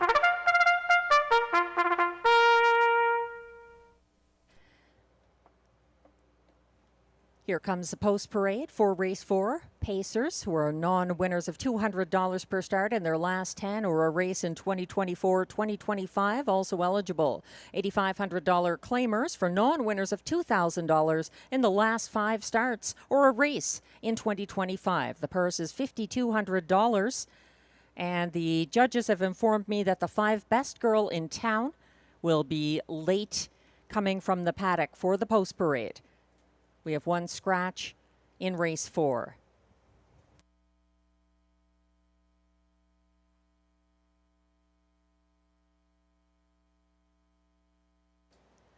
Leading the post parade, number 1, Shadow Dave, owned by Anne Lamarande of Gatineau, Quebec, trained and driven by Mike Healy. 2 is Hot Tub Poppin' Bubbly, owned by Keith Castle of Smiths Falls, Ontario, trained by Macy Castle. Ryan Guy drives. 3 is The Colt, owned by Gord Lee of Odessa, Ontario, with Mackenzie Lee of Amherst View, Ontario, trained by Gord Lee. Robert Shepard drives. 4, Sports Jacket is a Judge's Scratch Transportation. 5, Best Girl in Town will be parading after the rest. Here's the 6, the even money current favorite, Totally Toxic, racing without Lasix for owner-trainer David Pilon of Berthier, Quebec. Pascal Berube drives.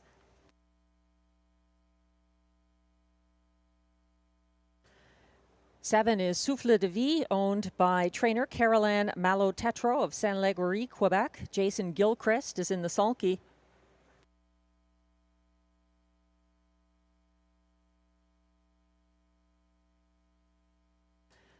And now on track to complete the field, number 5, Best Girl in Town, owned by Melanie Plourde of Gloucester, Ontario, who also trains. Stéphane Pouliot drives.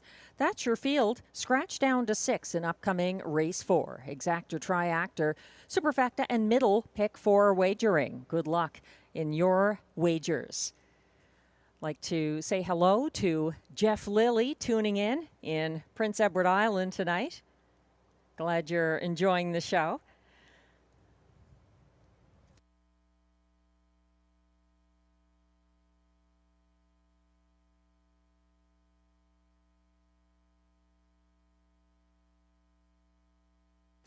We're getting a look at the favorite here from post 6, even money odds on Totally Toxic. This is certainly an interesting arrival at Rideau Carleton, and one I've used in my tickets. Totally Toxic is making his first start for David Pilon and Pascal Berube with post and class relief from the latest start, which was August 4th at Plain Ridge Park. Totally Toxic blasted to the front from post 8 at odds of 23-1 that race, leading to a 26-2 opening quarter and getting circled by the pocket sitter approaching the half. He faded on the final turn, but has 2 wins last September at the Meadows, the 5/8 mile track in Pennsylvania. Those were both gate-to-wire victories from post 5. After the scratch, that's basically what he's got here. Number 6, Totally Toxic. Some other contenders here. The 1, Shadow Dave, getting post relief. He backpedaled to the rear of the field from post 7 on Wednesday. He had a second over move from last in front of the grandstand and got parked out third over along the backstretch. Shadow Dave had a 3-wide move at 3/4 around the stalling Sports Jacket and closed for show as the backfield was affected by interference. 8-1 from the rail, number 1, Shadow Dave. He's my third choice and Glenn's second choice. Glenn is looking to the 3 in upcoming race 4. Currently at odds of 3-1. That's the Colt for Robert Shepard and Gord Lee, a 3-time winner this season, getting some post relief here as he returns after 3 tries at Kawartha Downs. I have the 5 on top of my ticket, Best Girl in Town, currently at odds of 6-1. And I picked her last race. She got away third and ended up a victim of interference. So we'll see how she fares here. 7-1 right now on number 5, Best Girl in Town, my spot play. The starter has called the field.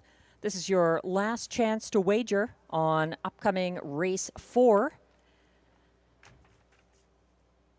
Last chance to get involved in the middle pick 4 tonight at Rideau Carleton as the field lines up. 1 is Shadow Dave for Mike Healy. 2, Hot Tub Poppin' Bubbly, Ryan Guy. 3, The Colt, Robert Shepard.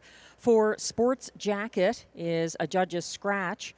5 is Best Girl in Town for Stéphane Pouliot. 6, Totally Toxic for Pascal Berube in the Rideau debut. And on the outside 7, Souffle de Vie for Jason Gilchrist. They're all lined up on the turn and headed into the Rideau Carleton backstretch.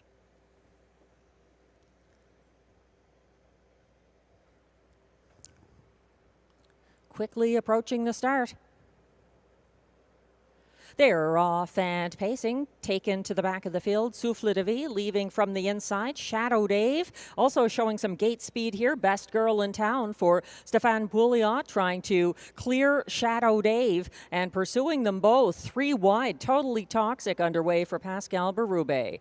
Sitting fourth and watching all that action, Hot Tub Pop and Bubbly followed second last by the Colt, and trailing at this point, Souffle de Vie. They race past a 28-1 opening quarter, and things are still unsettled up front. Totally Toxic clearing to the lead as Shadow Dave is hot in the pocket and actually wants to take another shot at the leader, gapping slightly from third. That's Best Girl in Town. First over out of fourth now. Here comes Ryan Guy with Hot Tub Pop and Bubbly chasing that cover. Second over from second last, the Colt, and trailing the field, Souffle de Vie. They approach the half and get there in 58-3, a 30-2 second panel breather. It's Shadow Dave now in charge and confronted by the first over, Hot Tub Pop and Bubbly, matching strides along the backstretch and now sticking a neck in front. Chasing her from second over third now, the Colt getting going for Robert Shepard. Fourth on the inside, that's Totally Toxic, approaching three quarters and getting there, led by tenacious Hot Tub Pop and Bubbly, 127 flat. She's under pressure now from the Colt, first over second, battling back on the inside. Shadow Dave trying to get some late momentum. They're charging down the stretch though with Hot Tub Pop and Bubbly in command. Chased to the wire by the Colt. He's still 2 lengths behind as the wire looms ahead. Hot Tub Pop and Bubbly gets the job done by a length. The Colt second. Then it's back to Shadow Dave third, 155-3.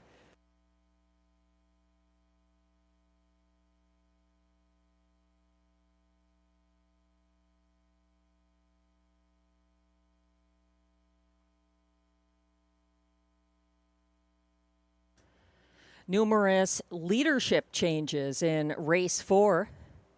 In the end, Hot Tub Pop and Bubbly gets her first win of the season. In fact, her first win in the last 2 seasons. In line to Ryan Guy for trainer Macy Castle, 155-3. Hot Tub Pop and Bubbly.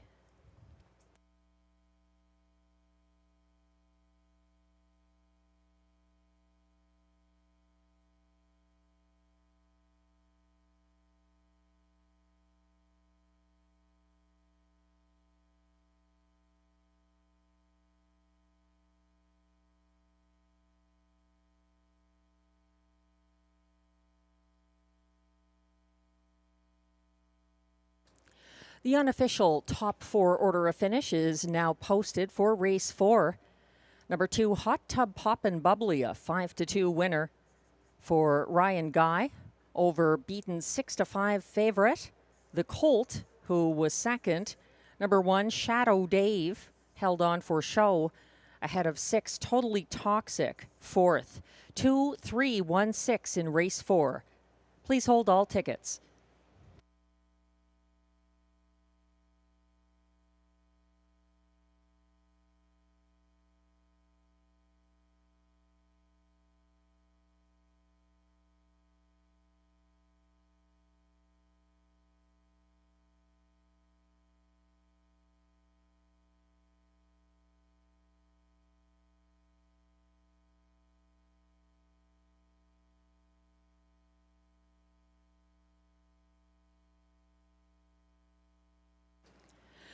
Now coming back to the Rideau Carleton Winners Circle, unofficial race 4 winner.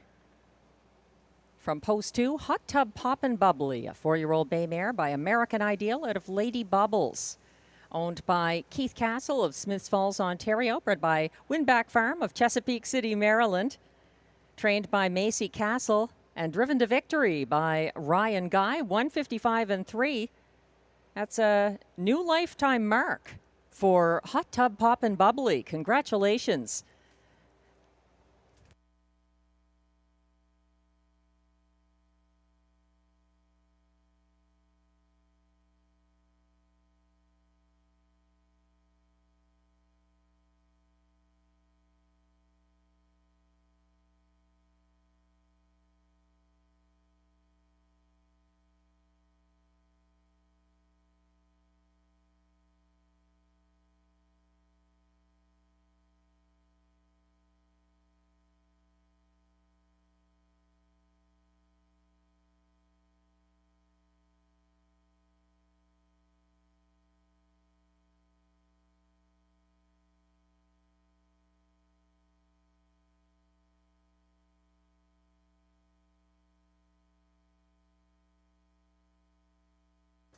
Race 4 is now official. Prices are posted for race 4. Number 2, Hot Tub Pop and Bubbly returns $7.50 to win. The $2 exactor 2-3 combination pays $15. It's $11.90 for the 2-3-1, $1 triactor, and $22.95 for the $1 superfecta 2-3-1-6.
The race 4 rundown is now displayed. Number 1, Shadow Dave was third. 2, Hot Tub Pop and Bubbly took a new lifetime mark for Ryan Guy. 6-5 favorite number 3, The Colt, closed for place. 4, Sports Jacket was a judge's scratch. Transportation. 5, Best Girl in Town was 5th. 6, Totally Toxic, 4th. And 7, Souffle de Vie was 6th. From the top down, your program should read 3, 1, 2, scratch 5, 4, 6. The fractions 28 and 1, 58 and 3, 127 flat, 155 and 3. Hot Tub, Pop and Bubbly.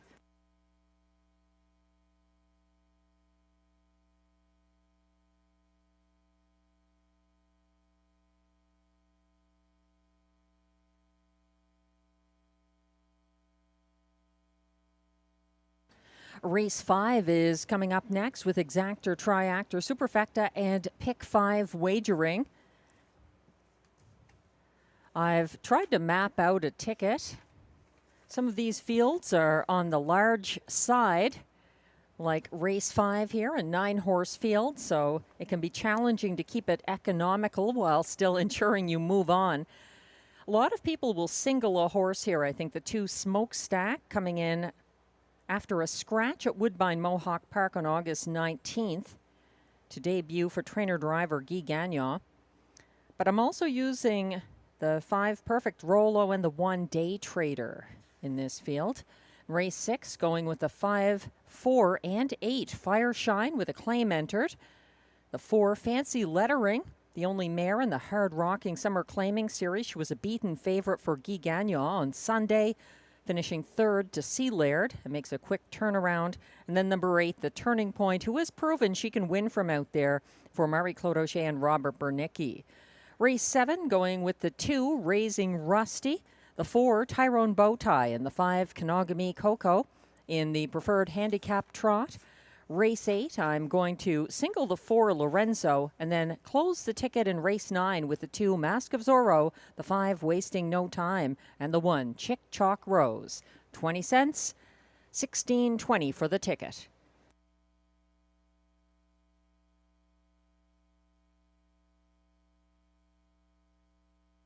The horses are coming from the backstretch now for the race 5 post parade. And again, I think all eyes are on the 2 Smokestack here. 2-1 morning line. Just 2 wins this season. But coming in with some class relief to debut for trainer-driver Guy Gagnon. 1-5 right now.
Here comes the race 5 post parade. These paces are non-winners of $670 per start in their last 10, or in 2025. The purse, $7,000.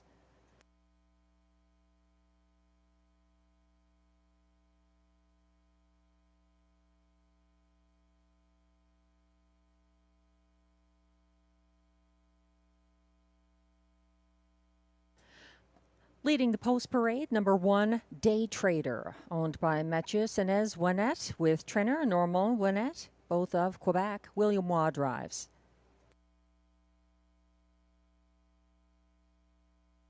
The 2-5 current favorite, number 2, Smokestack, owned by Michel Letarte of Boucherville, Quebec, trained and driven by Guy Gagnon.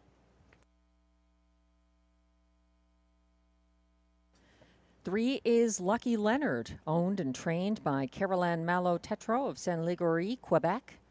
Jason Gilchrist drives.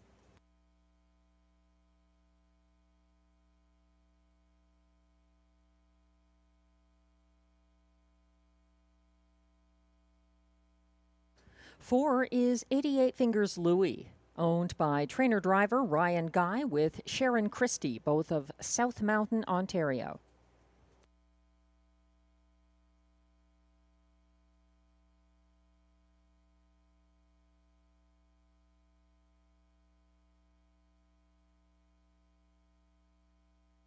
Moving on to number 6, Saskabush Steve, owned and trained by Alain Martin of Gatineau, Quebec. Robert Shepard drives.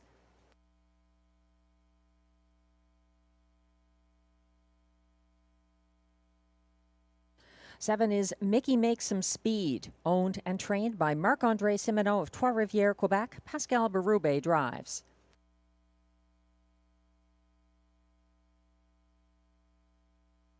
Here's the 5, Perfect Rolo, owned by Sylvain Lacaille of Saint Paul de Joliette, Quebec, trained by Kelly Duval Lacaille, and Stéphane Pouliot drives.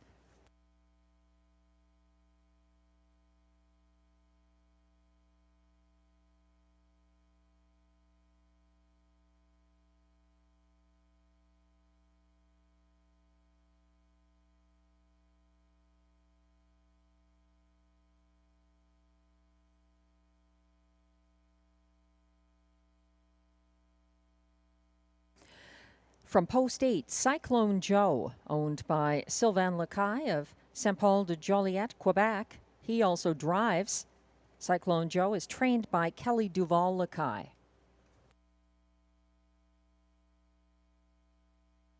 And from trailing post 9, it's Beach Roller, owned by William Gibson of Kingston, Ontario, trained by Brian Gibson. Marie-Claude Auger is in the sulky. That's your field of 9 pacers for upcoming race 5. No changes. Exact or triact or superfecta and pick 5 wagering. And yes, there's only one pick 5 tonight on the card, and it starts here. And for a lot of people, it starts with this horse as a potential single in your pick 5 ticket. Glenn Pearson and I have him on top of the ticket. He's the 1-2 favorite. It's the class dropping number 2 Smokestack now on screen, making his first start for trainer driver Guy Gagnon. Smokestack was 4th over from 8th on the second turn, August 15th at Grand River Raceway. He had excess cover along the backstretch and final turn and went widest of all for the stretch drive. He came home in the field's co-second fastest, 28-4. That's Smokestack, 2 wins this season from 17 tries. And a good record on a 5/8 mile track at Grand River, 153 flat. He's the 1-2 top choice in race 5. Some others I'd watch here. Ryan Guy driving really well tonight, getting that win with Hot Tub Pop and Bubbly. Her first win in about 2 years. That was in race 4. And he was charging late through traffic, getting up for place in race 1 with Bayfield Beach. So he's got some hot hands tonight. I would say I would beware of the 488 Fingers Louis here for Ryan Guy, a 2-time winner this season at Rideau Carleton. He's my second choice. Behind the 2 Smokestack, Glenn is going to the rail. That's my third choice horse. Glenn likes Day Trader for William Waugh and Normand Winnett in the place spot. 8-1 right now on him. He's moving in from the 8 hole. And he actually has a significant number of wins this season, 8 wins in 24 starts. His most recent was on August 13th from post 5 at this track at a lower classification. He's certainly worth using from the rail, though. Day Trader. They're going to be lining up very shortly here for race 5. Make sure you don't get shut out of the pick 5.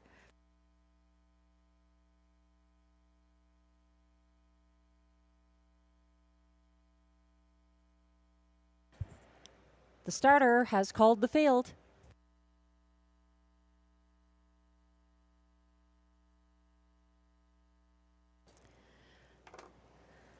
Pacers are going behind the gate for race 5. 1 is Day Trader, William Waugh. 2, Smokestack for Guy Gagnon. 3, Lucky Leonard, Jason Gilchrist. 4, 88 Fingers Louis, Ryan Guy. 5, Perfect Rolo, Stéphane Pouliot. 6, Saskabush Steve, Robert Shepard. 7, Mickey Makes Some Speed, Pascal Berube.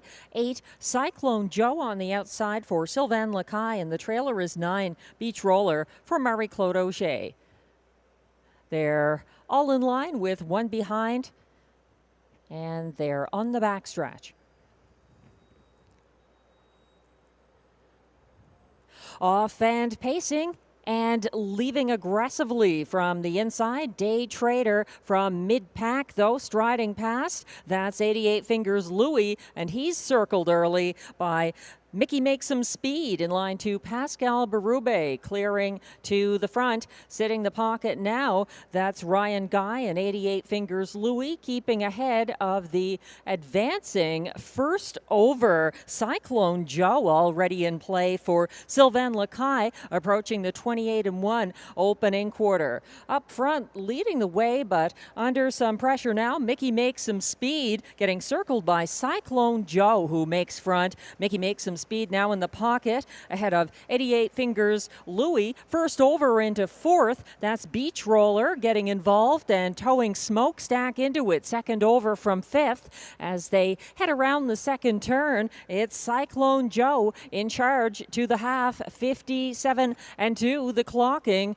and up alongside him now, that's Beach Roller second, first over, and there's a 3 wide move. Guy Gagnon sending Smokestack on the backstretch. He is smoking all right. He's made front, circling the field 3 wide and striding ahead of the advancing Cyclone Joe, who's hanging in there second, parked out. Third, Beach Roller, 125-2, and it's a 5-length lead for Smokestack in control on the turn.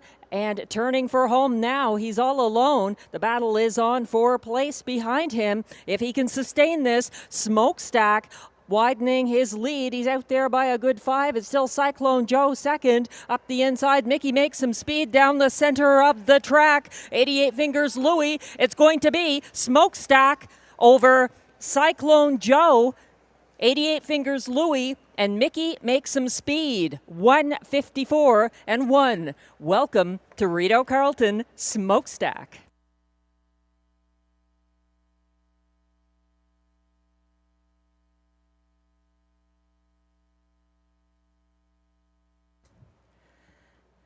A confident drive and a horse who responded perfectly, Smokestack. Not much to add. He wrote the last chapter all by himself in race 5.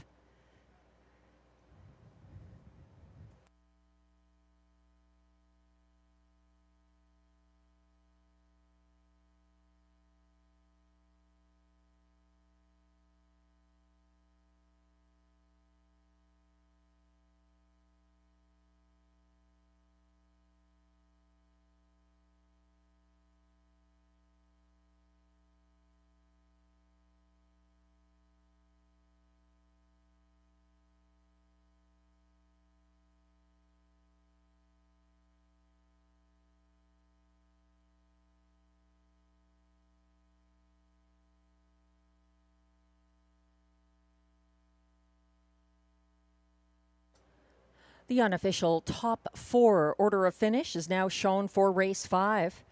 Going off as the 1-9 favorite and living up to the hype. Number 2, Smokestack, a winning Rideau debut for Guy Gagnon over the 8, Cyclone Joe, second at odds of 30-1 for Sylvain Lacaille.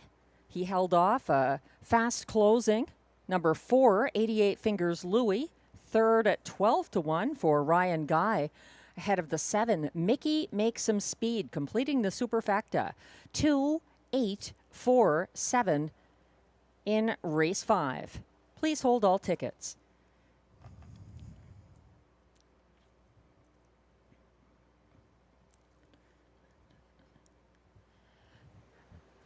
Now back in the Rideau Carleton winner's circle. Unofficial race 5 winner, number 2, Smokestack, a 6-year-old bay gelding by Sweet Lou out of Celia, Hanover. Owned by Michel Letard of Boucherville, Quebec, and Brett Lester of Fergus, Ontario, bred by Fox Hollow Farm of Shavertown, Pennsylvania. Trained and driven by Guy Gagnon as a 3rd win of the season. And a 154-1 winning debut at Rideau Carleton for Smokestack. Congratulations. 2nd driving win of the card for Guy Gagnon as well.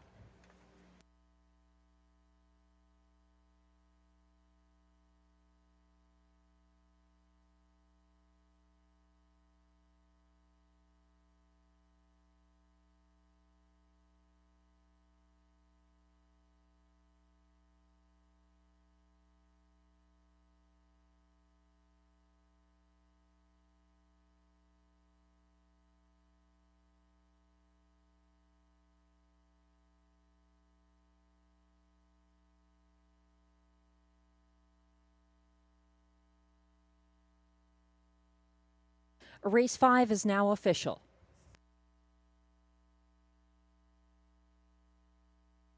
Prices are posted for race 5. Number 2 Smokestack pays $2.10 to win. The $2 exactor 2-8 combination returns $59.50. The $1 pick 3, 3-4 with 2 and 10, 3 of 3, $6.40 for $1. $35.20 for the $1 early pick 4, 3 with 3-4 with 2 with $2.10.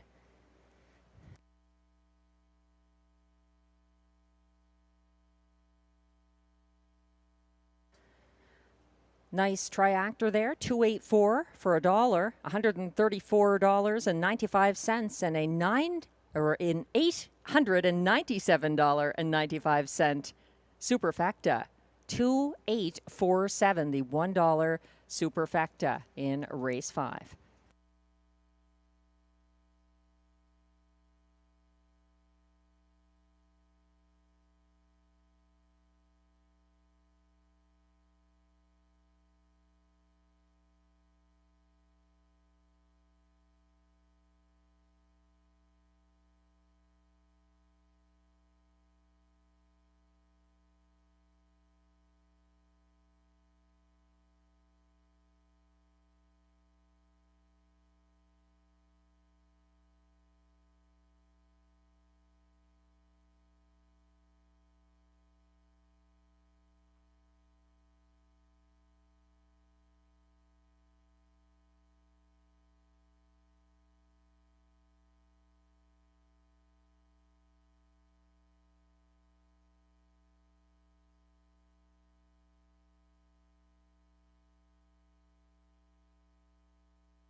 The race 5 rundown is now displayed. 1 Day Trader was 6th, 1-9 winning favorite from post 2. Smokestack gets the victory for Guy Gagnon. 3 Lucky Leonard was 8th. 4 88 Fingers Louie closed for show.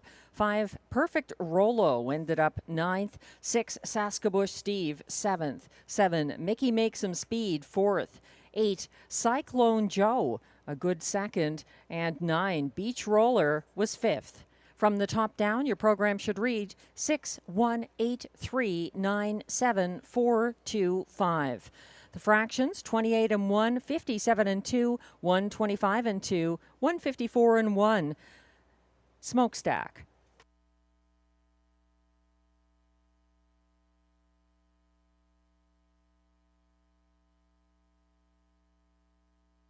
Race 6 is coming up next. We have some changes. A claim entered on number 5 Fireshine in upcoming race 6, and there's a scratch in race 7, the preferred handicap trot, scratch number 1, the Can-Am Banker.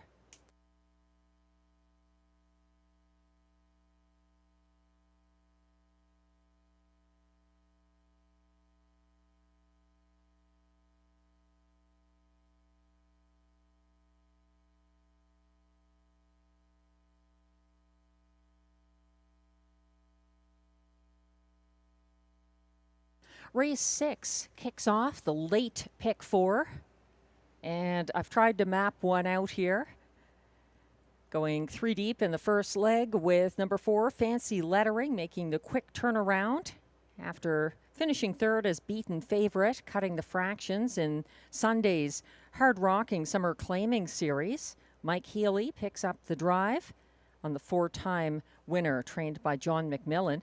Going to the 5, Fireshine as well for Ryan Guy and Melissa Loyer. And 8, The Turning Point for Marie-Claude Auger and Robert Bernicki. In race 7, I'm using number 2, Raising Rusty, in addition to the beaten favorite in the last edition of the Preferred Handicap. That's a 4, Tyrone Bowtie for Ryan Guy and Mike Armstrong. And 5, Kanagami Coco, who captured the latest Preferred Handicap for Robert Shepard and Christine Beaulieu.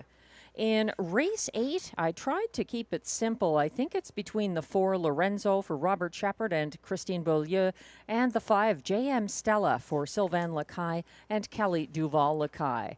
And in the last race of the card, also the last leg of this pick 4, I've used the 2, Mask of Zorro for Robert Shepard and Benoit Hibert, the 5, Wasting No Time, Yannick Martel, putting up Guy Gagnon to drive, and the 1, Chick Chalk Rose for trainer-driver Marie-Claude Auger. This one coming back after stakes action on Sunday at Hippodrome 3R. She was a beaten favorite, and she's got a good record at Rideau, back-to-back wins here on August 6th and 13th. So that's a $10.80 late pick 4.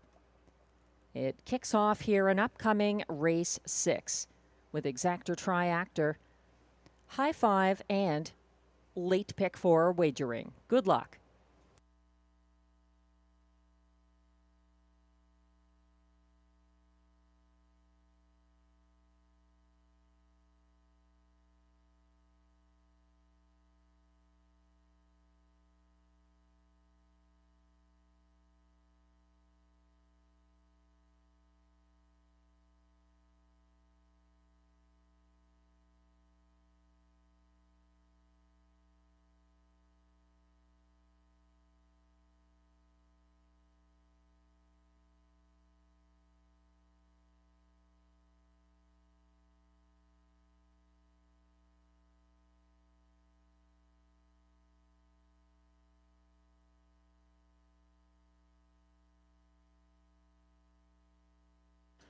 The mares are coming on track for the race 6 post parade.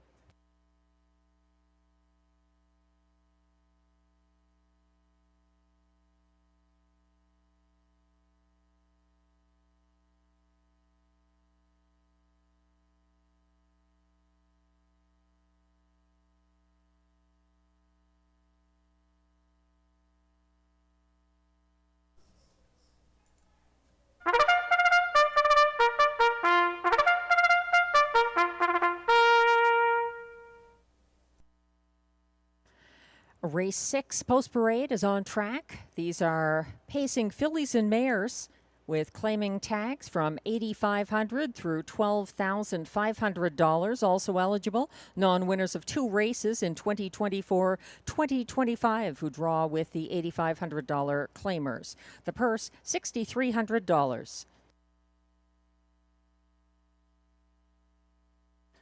A claim is entered on the 5, Fireshine.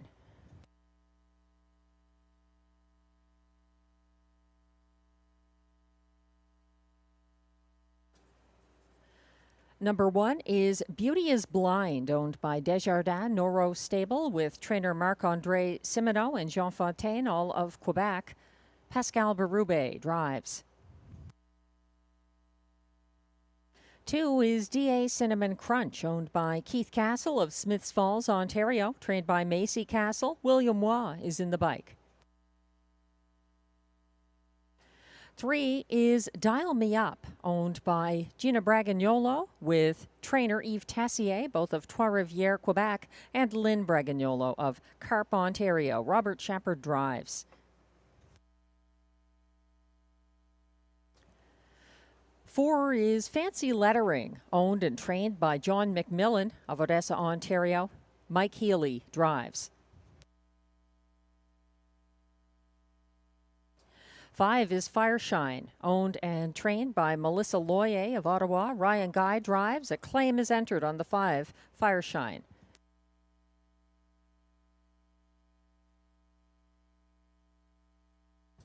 Six is Putty Cat, owned and trained by Luc Loyer of Gatineau, Quebec. Sylvain Lacaille drives.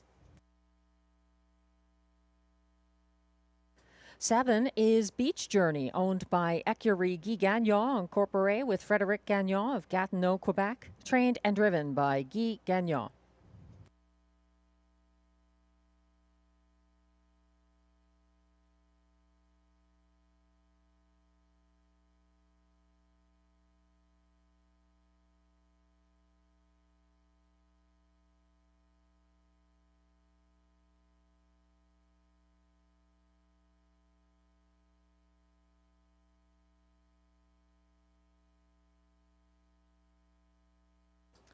And we're just waiting on the 8 to complete the field. The Turning Point. Coming on track.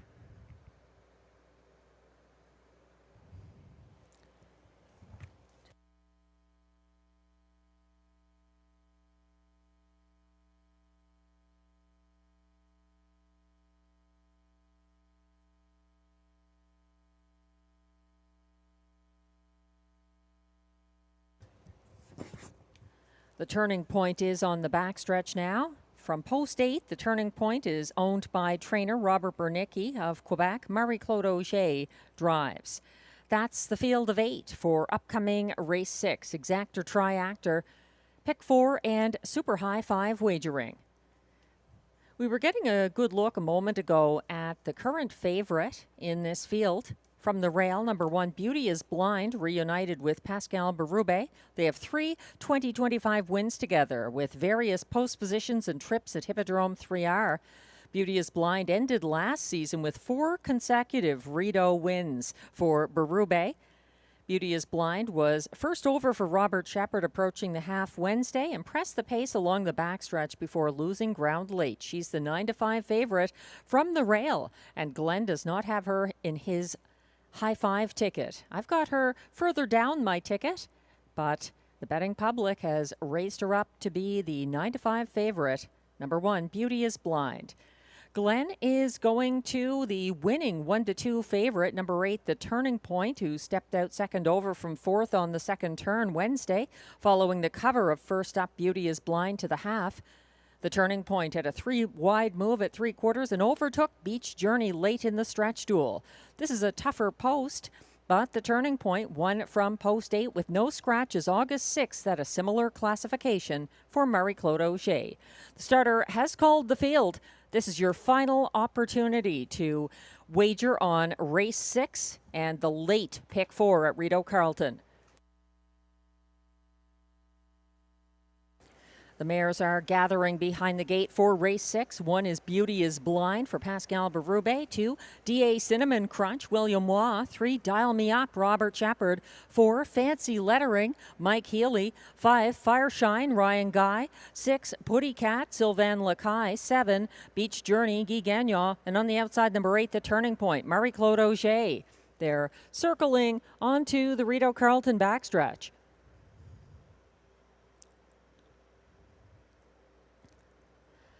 Quickly approaching the start. They're off and pacing, pushing the gate away. Putty Cat for Sylvain Lacaille. She's sprinting against the rail horse. Beauty is Blind, leaving aggressively and matching strides with her. And now taking charge by a half length. That's Beauty is Blind and Pascal Berube on the point, backpedaling to sit the pocket early. That's Putty Cat. And following from single file third, D.A. Cinnamon Crunch ahead of 4th place Fireshine en route to a 27-2 opening panel. Up front, leading Beauty is Blind in charge, keeping ahead of the pocket sitting Putty Cat by a length. Now first over into third. Fire Shine underway for Ryan Guy. Caught in fourth, D.A. Cinnamon Crunch. Second over in fifth, The Turning Point, following cover into the second turn. Third over from the back of the field, Beach Journey underway for Guy Gagnon. Caught inside of that one, second last, Dial Me Up, and trailing, but also advancing. Fourth over from last, Fancy Lettering for Mike Healy. They went to the half in 57 and 2, a 32nd. Second quarter, they're still led by Beauty is Blind along the backstretch, issuing the parking ticket to Fireshine and Ryan Guy, persistently second. Caught in third, Putty Cat. Second over fourth, that's The Turning Point. Well positioned late and looking to go three wide. Past three quarters, reached in 1:26 and 2. Leading the way, Beauty is Blind, trying to see this through on the front end. Here's a big four-wide move from further back. Fancy Lettering flying late for Mike Healy. They're chasing Beauty is Blind down the stretch, and nobody may be able to catch her here, but Putty Cat's going to give it a good shot late. It looks like Beauty is Blind uses rail advantage to full advantage for the win over Putty Cat, Fancy Lettering, and Fireshine, 155 and 3.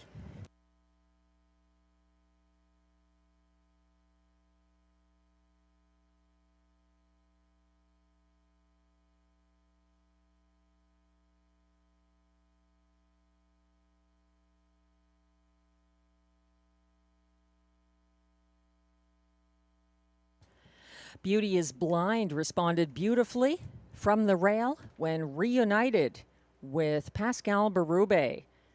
All three wins this season were for the drummer at Hippodrome 3R, and now she's got her first at Rideau this season, 155 and 3, a seasonal best. Beauty is Blind, holding off a very good Putty Cat, closing for place after that pocket ride.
Unofficial top 5 finishers are now posted for race 6.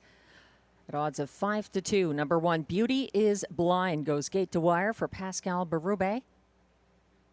6, Putty Cat was second at odds of 22-1 for Sylvain Lacaille.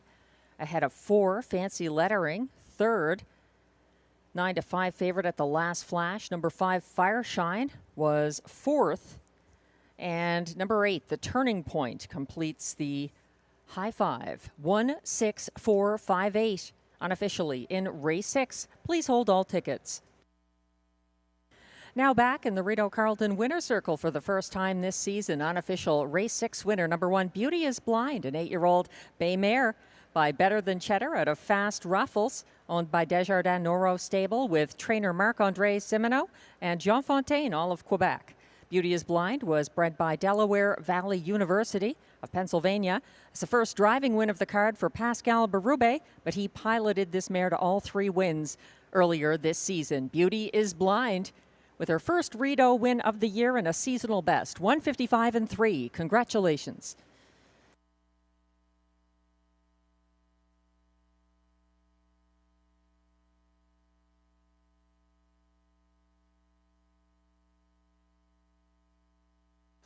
Race 6 is now official.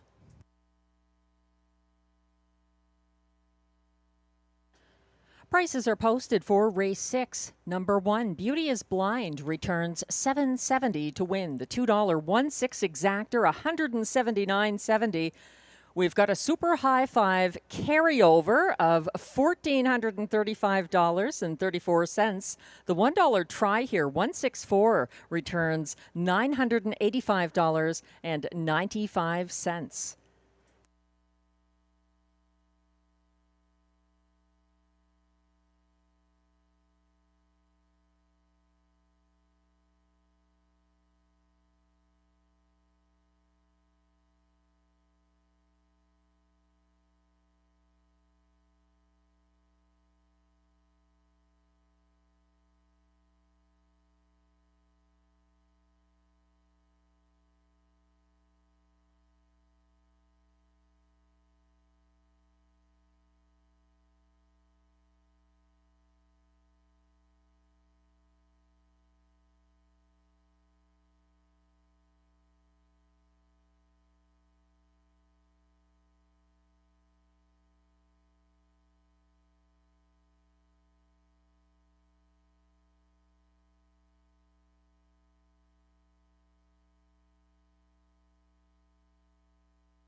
The Race 6 rundown is now displayed. Number 1, Beauty is Blind, a front-end winner for Pascal Berube. 2, DA Cinnamon Crunch was 8th. 3, Dial Me Up, 6th. 4, Fancy Lettering was 3rd. 9 to 5 favorite number 5, Fireshine, was 4th. 6, Putty Cat, 2nd. 7, Beach Journey, ended up 7th. And 8, The Turning Point, was 5th. From the top down, your program should read 1-8-6-3-4-2-7-5. The fractions 27 and 2, 57 and 2, 126 and 2, 155 and 3, a seasonal mark for Beauty is Blind in her 4th win of the year. Take note that we have a carryover. A 20-cent super high five was offered in Race 6. It was not hit. More about that in just a moment. Fireshine was claimed in Race 6 and moves on for a price of $10,625 to new owner-trainer Gerard Vaillancourt.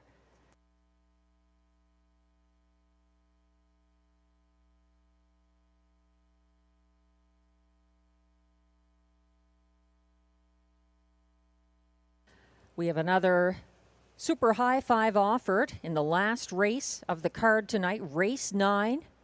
So that carryover of $1,435.34 moves on from Race 6 to Race 9 this evening.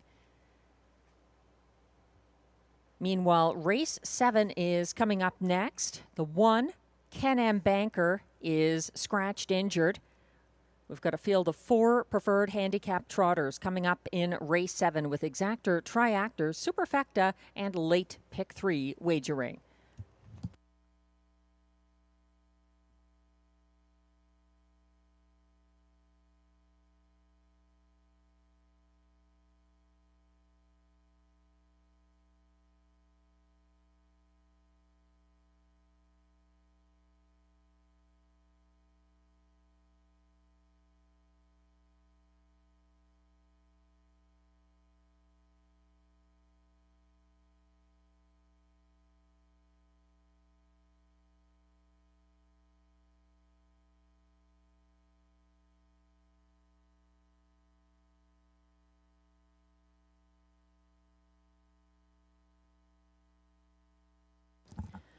We're getting a look at track handicapper selections for upcoming race 7. It's a field scratched down to just 4, so my use of the Can-Am banker is no longer valid here.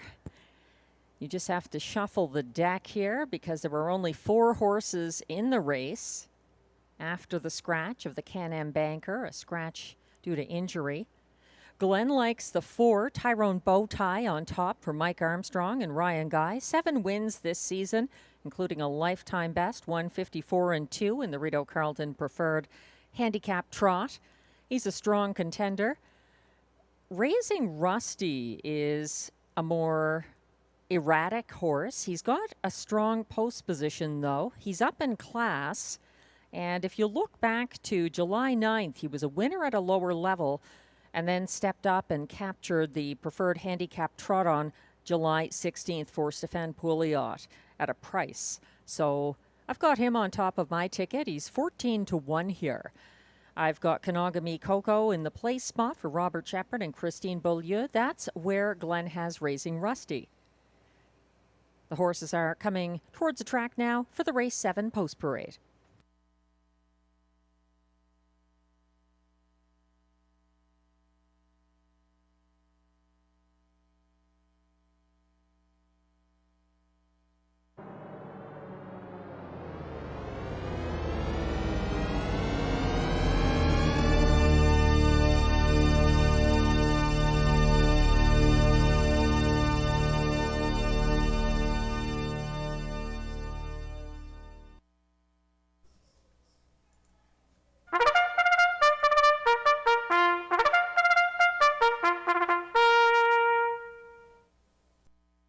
Race 7 is the Preferred Handicap Trot. They compete for a purse of $10,000.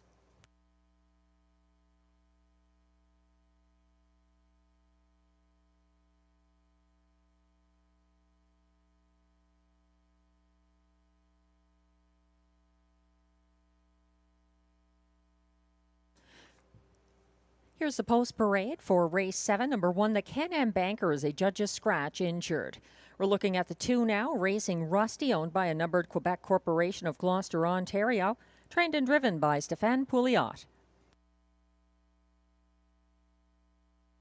3 is Rose Run Why Not, owned by Investissement KFB of Sorel-Tracy, Quebec, along with trainer Carl Duguay of Trois-Rivières, Quebec. Pascal Berube is in the sulky.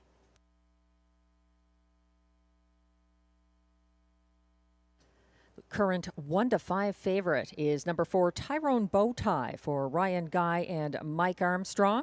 Tyrone Bowtie is owned by Rachel Burns and Wade and Philippe Toussignon of Cardinal, Ontario. And completing this field of 4 preferred trotters, number 5, Kanagami Coco, owned by Marie-Claude Reed and Mario Menard of Montreal, trained by Christine Beaulieu and Robert Shepard drives. That's your 4 preferred handicap trotters coming up in race 7. Exactor, Triactor, Superfecta, and late pick 3 wagering. There were no changes in races 8 or 9, but the important change here in race 7 is the scratch of number 1, the Can-Am banker, due to injury. We're getting a look at the 2-5 current choice, Tyrone Bowtie. He was a beaten 4-5 favorite last Wednesday. Tyrone Bowtie set the early pace for Ryan Guy that race, and then pocketed up behind the battling duo, the Can-Am banker and Kanagami Coco on the backstretch. He was loose on the final turn, but his first overbid just missed. Tyrone Bowtie, strong at this level this season, and getting all the respect for it at odds of 2-5 right now.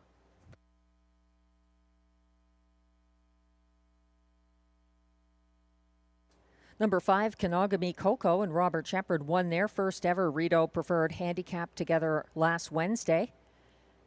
Kanagami Coco was second by a head to War We Exalt in their first try at this level. That was on October 31st of last year. Kenogami Coco advanced first over from fourth en route to the opening quarter here last Wednesday, cleared in front of the grandstand and held off one last surge by Tyrone Bowtie by a half length. 3-2 right now on the 5, Kenogami Coco. And dropping somewhat, but still at generous 9-1 odds, number 2, Raising Rusty. He had his most recent win, July 16th at this level from this post with a pocket ride for Stéphane Pouliot. He was a beaten even money favorite who made front early Wednesday from the rail on a class drop and got collared in the stretch by the pocket-pulling Rose Run Why Not.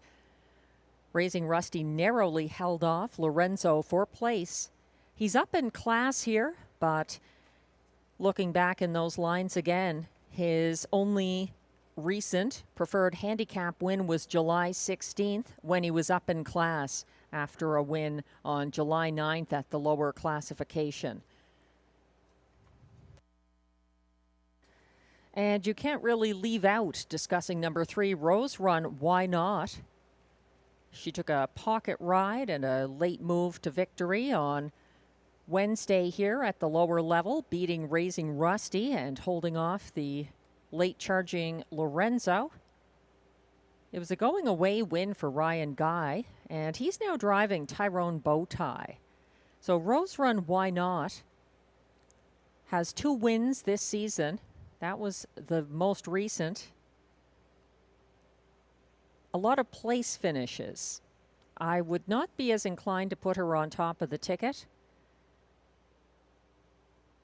If you look back in her latest preferred handicap start, she was 7th, 3rd, and 2nd with broken equipment. So still trying to get the win at this level, but stepping up after a win. Rose Run Why Not, 5-1 from post 3.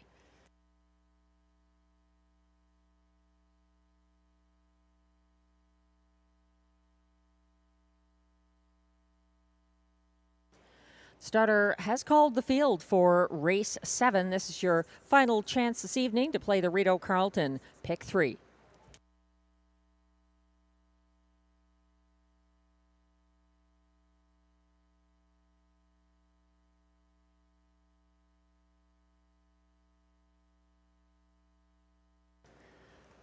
A competitive field of 4 lining up now for the race 7 preferred handicap trot feature. 1, the Can-Am Banker is a judge's scratch injured. 2 is Raising Rusty, Stéphane Pouliot, who's now gapping. 3 is Rose Run Why Not, Pascal Berube. 4, Tyrone Bowtie for Ryan Guy, the current 3-5 favorite. And on the outside, from post 5, Kenogami Coco for Robert Shepard. They're on the backstretch, still gapping, the 2, Raising Rusty. They're approaching the start. They're off and trotting, Raising Rusty catching the rest and surging to an early lead by a neck. Coming after him immediately, Kenogami Coco and Robert Shepard not taking any chances. And they're first over and a half length towards the front and now landing on the lead ahead of the pocket sitting Raising Rusty. Instantly first over in hot pursuit up into second, Tyrone Bowtie and Ryan Guy en route to the 27-4 opening quarter. Lots of movement in this small field, and it's a 2-horse battle coming down the stretch. The first time up front, Tyrone Bowtie makes front. Kenogami Coco now in the pocket ahead of Raising Rusty, still trailing Rose Run Why Not. They're all just about a length apart, single file around the second turn, and leading the way at the moment. It's Tyrone Bowtie and Ryan Guy keeping just over a length ahead of the next closest horse, Kenogami Coco, in the pocket to the half, 57-4, 32nd, second panel from third. Just a length and a quarter back of Kenogami Coco. That's still Raising Rusty, and following closely from fourth, Rose Run Why Not en route to 3/4. And now stepping out for Pascal Berube, first over from last. Here comes the mare, Rose Run, Why Not? They reach 3/4 in 1:27 flat. And here comes the late speed, Rose Run, Why Not? In hot pursuit as Tyrone Bowtie continues to maintain a length advantage at the top of the stretch, but the mare draws alongside and she's sticking ahead in front, charging up the inside path. Kanagami Coco, Rose Run, Why Not? Versus Kanagami Coco, and it's going to be Rose Run, Why Not? Back-to-back Berube. Second, Kanagami Coco. Looked like Tyrone Bowtie third ahead of Raising Rusty 156-1.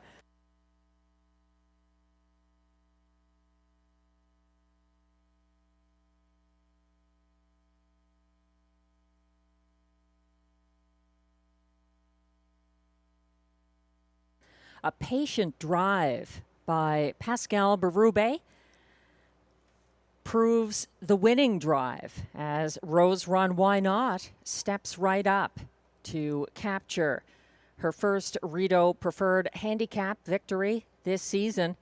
156-1, winning by maybe a neck over Kanagami Coco.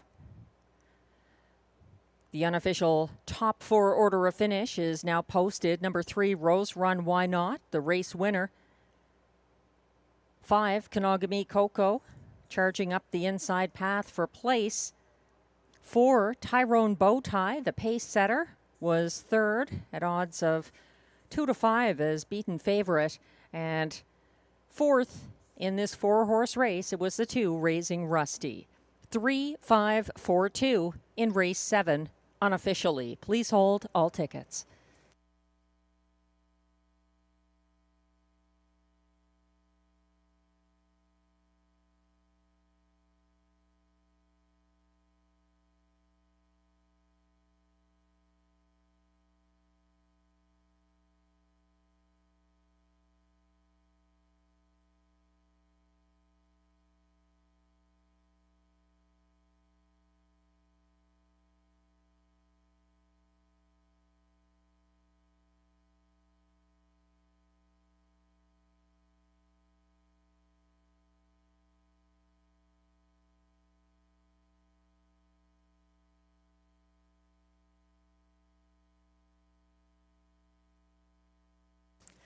Now back in the Rideau Carleton winner's circle after taking the preferred handicap trot in race 7. Number 3, Rose Run, Why Not? A 7-year-old bay mare by Uncle Peter out of Locomotion, owned by Investissement KFB of Sorel Tracy, Quebec, with trainer Carl Duguay of Trois-Rivières, Quebec.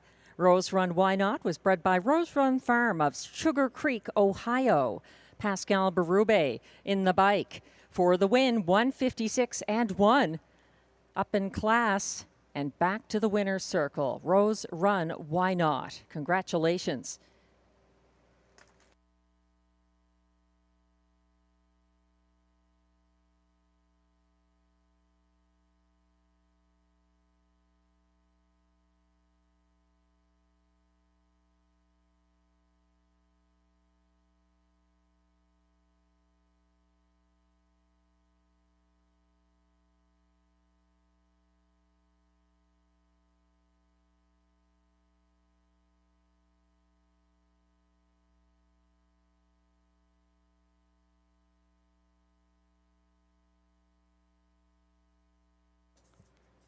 Race 7 is now official.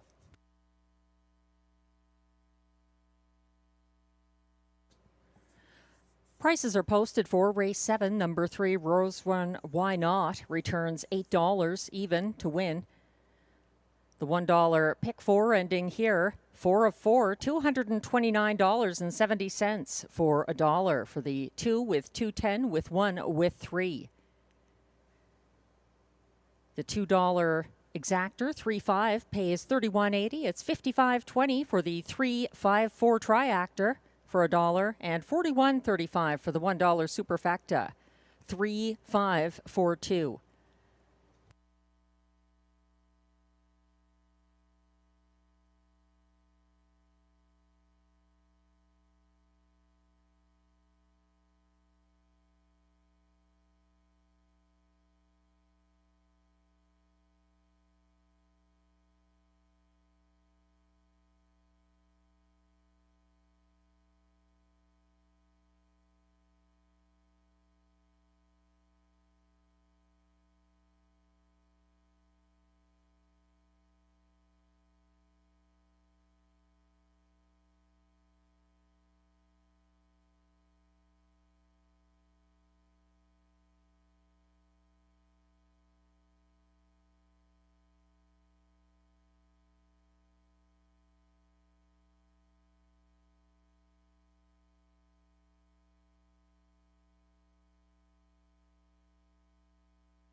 The race 7 rundown is now posted. 1, the Can-Am Banker was a judge's scratch injured. 2, Raising Rusty finished 4th. 3, Rose Run Why Not, the race winner for Pascal Berube.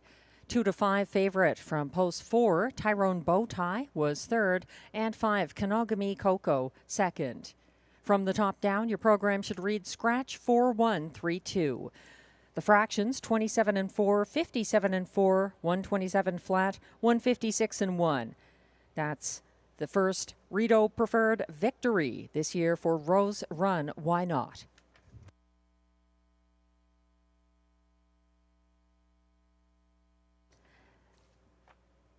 Be sure to stick around for race 9. We've got a carryover in the high 5 coming up in race number 9 tonight. It didn't go in race 6, so $1,435.34 moving on into the super high 5 pool in race 9. There were no changes in races 8 or 9. Race 8 is coming up first with exactor, triactor, superfecta, and late daily double wagering.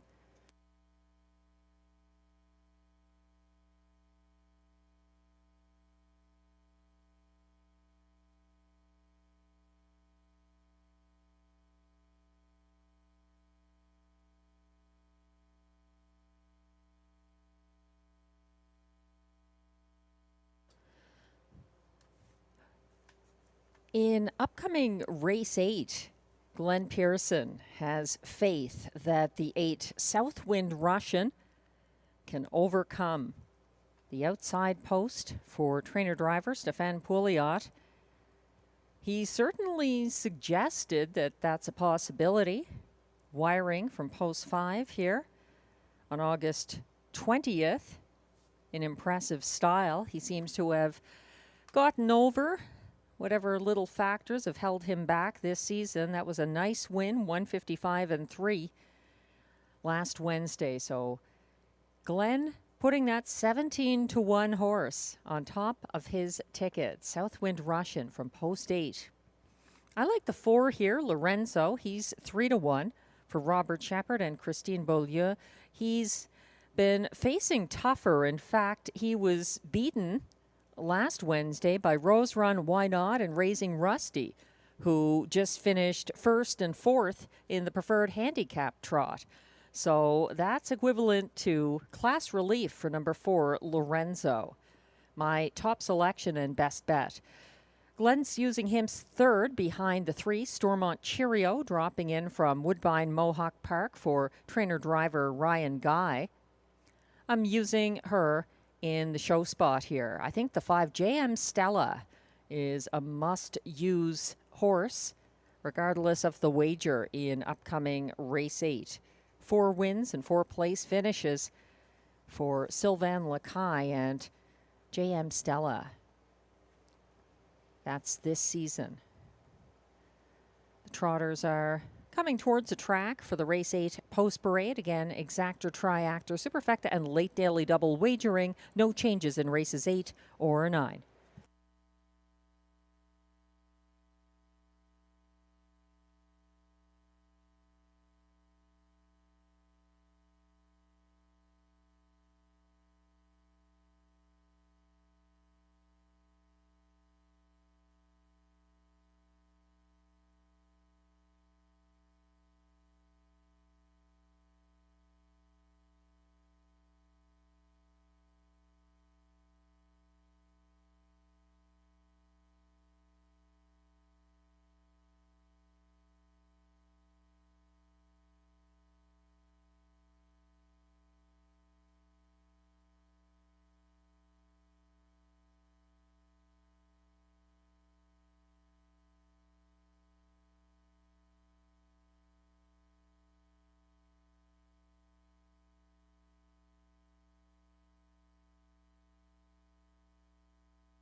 comes the post parade for race 8. These trotters are non-winners of $55,000 lifetime, also eligible non-winners of $5,000 in their last 5 starts, or $900 per start this year, with allowances for fillies and mares.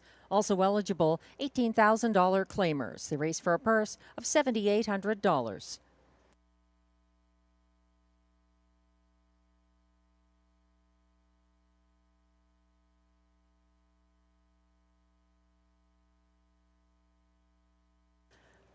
Leading the post parade, the current 3-5 favorite, number 1, Stomper Tom, for weighed-in Philippe Toussaint of Cardinal, Ontario, trainer Mike Armstrong, and Pascal Berube trying to make it 3 in a row. 2 is CrossFit, owned by Gordon McDonald of Ontario with Christopher Boland of Newfoundland. Vic Putty trains, Marie-Claude Auger drives. 3 is Stormont Cheerio, owned by Stormont Meadows of Long Sault, Ontario, trained and driven by Ryan Guy. 4 is Lorenzo, owned by Écurie Martin Bedard of Lévis with Mario Lachance of Saint-Augustin, Quebec, trained by Christine Beaulieu and driven by Robert Shepard. 5 is JM Stella, owned by Ferme Canico Farm on Corporate of Saint-Bernard-de-la-Colle, Quebec, trained by Kelly Duval-Lacaille. Sylvain Lacaille is in the bike. 6 is Cadillac, owned by Michel Grenier of Gatineau, Quebec. Alain Martin trains. Guy Gagnon gets the catch drive.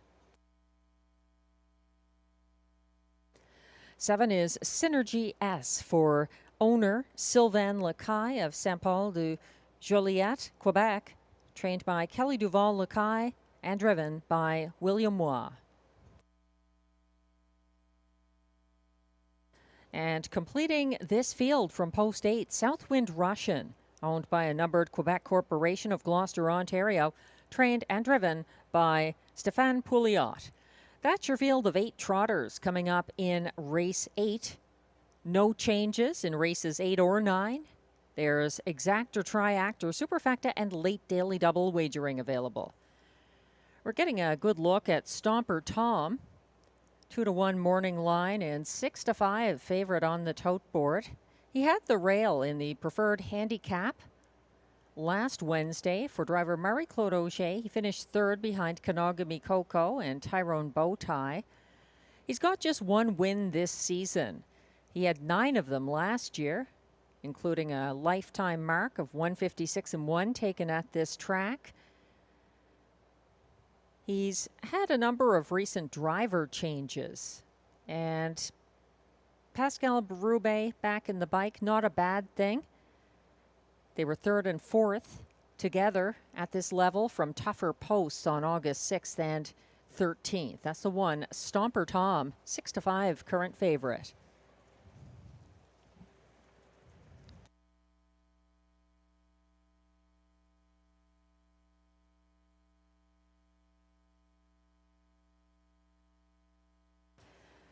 It's quite a diverse field here in race 8. We have number 3, Stormont Cheerio, coming back from Woodbine Mohawk Park. Stormont Cheerio got away last on August 11th. He lacked a late kick in the stretch, but he had a 12-1 August 1st victory at Mohawk with a pocket ride for James McDonald. This is Stormont Cheerio's Rideau debut for trainer-driver Ryan Guy. He's got some post and class relief here. 5-1 on number 3, Stormont Cheerio. 10-1 on the 5, JM Stella, who was actually a beaten 8-5 favorite, who left aggressively here on August 13th, battling Stomper Tom from first over off the gate.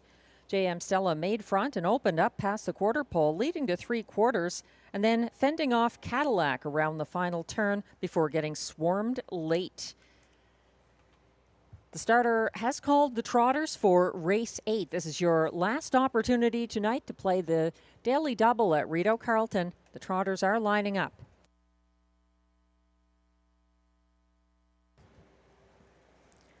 One is Stomper Tom, the current 3-5 favorite for Pascal Berube. 2, CrossFit, Marie-Claude Auger. 3, Stormont Cheerio, Ryan Guy. 4, Lorenzo, Robert Shepard.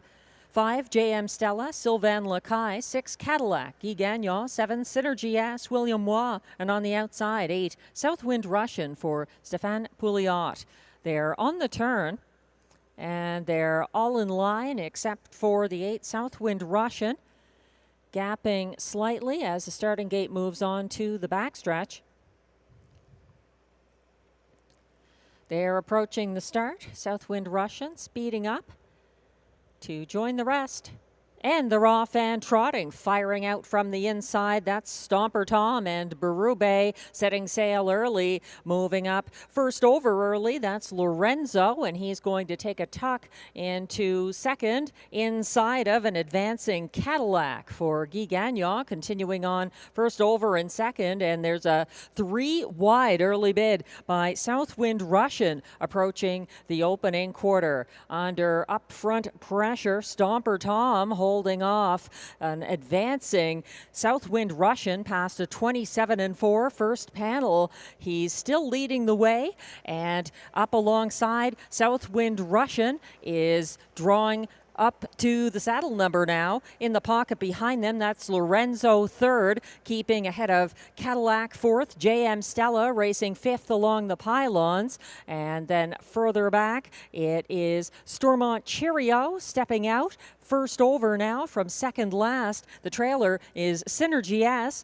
They went to the half in 57-1 and still leading the way, but under steady pressure from the first over, Southwind Russian, Stomper Tom. Here's a 3 wide move from Cadillac and Guy Gagnon circling Southwind Russian and inching ahead to take control from Stomper Tom, approaching 3/4, loaded with trot and exiting the pocket now. Lorenzo underway, so is JM Stella. They went by 3/4, 126 flat, and Cadillac trying to drive like one down the stretch. Stormont Cheerio winding up widest of all for the stretch drive. Cadillac under threat late. That's Stormont Cheerio charging. Also Lorenzo down the center of the track. Stormont Cheerio, Lorenzo on the inside, Cadillac. It's going to be Stormont Cheerio getting there ahead of Cadillac and Lorenzo, finishing third in this 156 flat mile.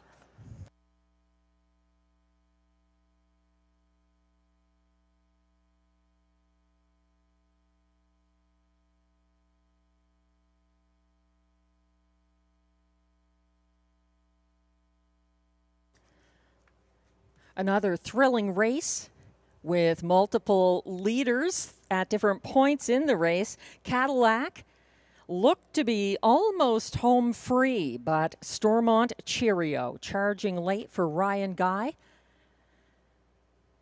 got that win. Cadillac holding off the late charging Lorenzo for place money in race 8.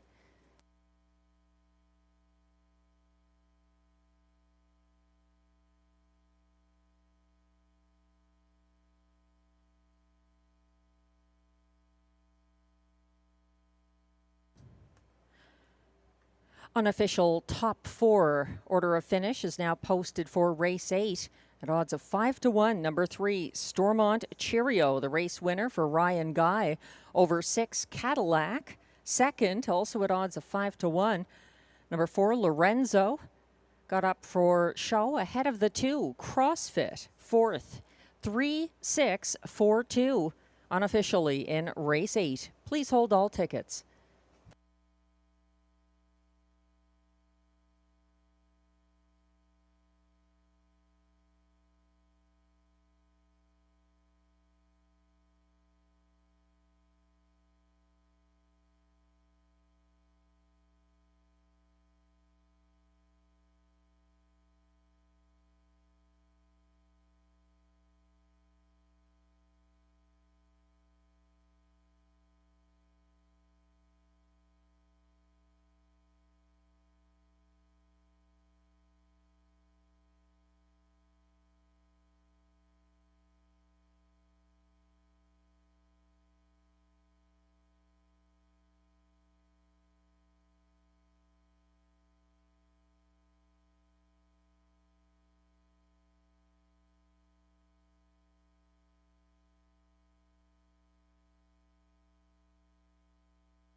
Ryan Guy got his first driving win of the night in race 4 with Hot Tub Pop and Bubbly, and now he's back in the winner's circle after race 8 with unofficial winner number 3, Stormont Cheerio, a 4-year-old bay gelding by the bank out of Donna Elvira, owned by Stormont Meadows of Long Sault, Ontario, also the breeder of this gelding, who is trained and driven by Ryan Guy. That's a second seasonal victory for Stormont Cheerio, 156 flat. Congratulations. A winning Rideau debut.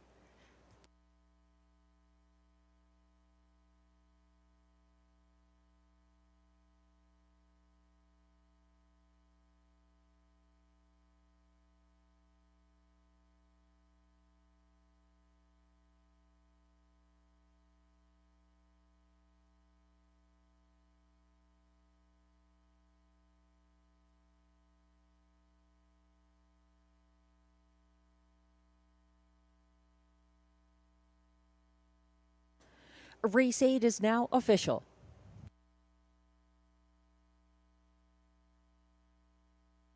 Prices are posted for race 8, where number 3, Stormont Cheerio, returns $12.90 to win.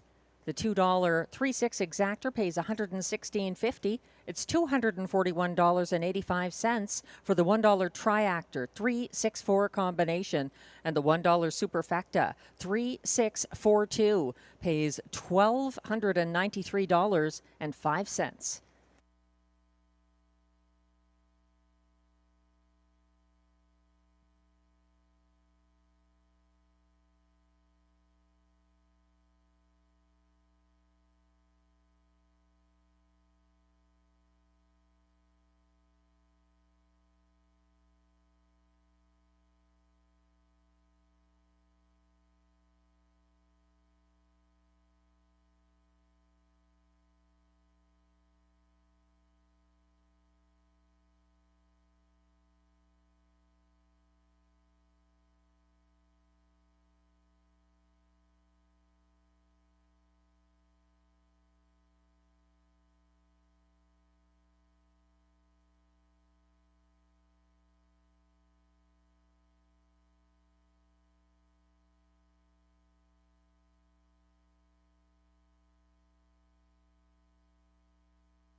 The race 8 rundown is now shown on screen. 8-5 favorite from post 1, Stomper Tom, ended up 6th.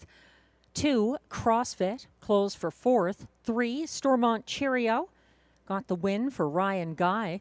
4, Lorenzo was 3rd. 5, JM Stella, 5th. 6, Cadillac, 2nd. 7, Synergy S, 8th. And 8, Southwind Russian, 7th. From the top down, your program should read 6, 4, 1, 3, 5, 2, 8, 7. The fractions were 27 and 4, 57 and 1, 126 flat, 156 flat in a winning debut at Rideau Carleton for Stormont Cheerio.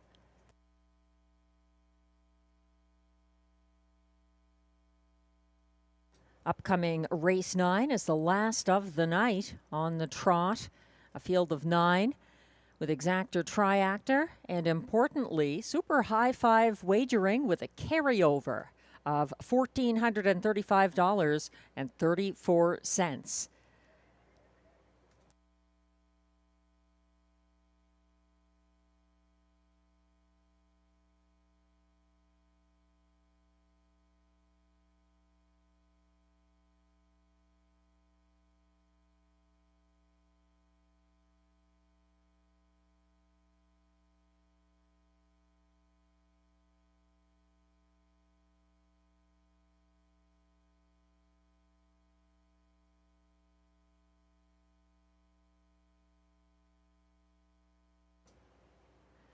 We're taking a look at the track handicapper selections now. And this is a big field and lots of options. Glenn Pearson going to the rail. And Chick Chalk Rose, a beaten 4-5 favorite, making a quick turnaround for Marie-Claude Auger after a stakes start Sunday at Hippodrome 3R. I like the 2 on top here. Mask of Zorro, 19-1. Why not? He's making his 3rd start of the season with trotting hobbles. After a promising looking race, Glenn has the 6-5 current favorite, Flash Me Some Green, for Pascal Berube with post 4. Second in his ticket. Then he's looking to the 7, Donna Tover for Mike Healy and John McMillan. 4th in his high 5, Glenn's got the 8, Royale du Roi, and he completes the ticket with the 2, Mask of Zorro. I've got Mask of Zorro on top. I notice he's dropped quite a bit. He's 4-1 now. In the place spot, I'm using the currently 4-1 number 5, Wasting No Time for Guy Gagnon and Yannick Martel. Then going to the rail, the 3-year-old filly, Chick Chalk Rose from Marie-Claude Auger.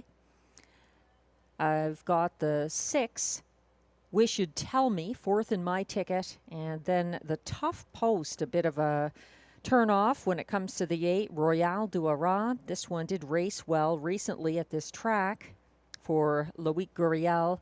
That's a very tough assignment. Tonight, even the Turning Point couldn't win from that post, and nor could the very good Southwind Russian. The best performance we've had of the night from post 8 was earlier in the card by the pacer Cyclone Joe in race 5.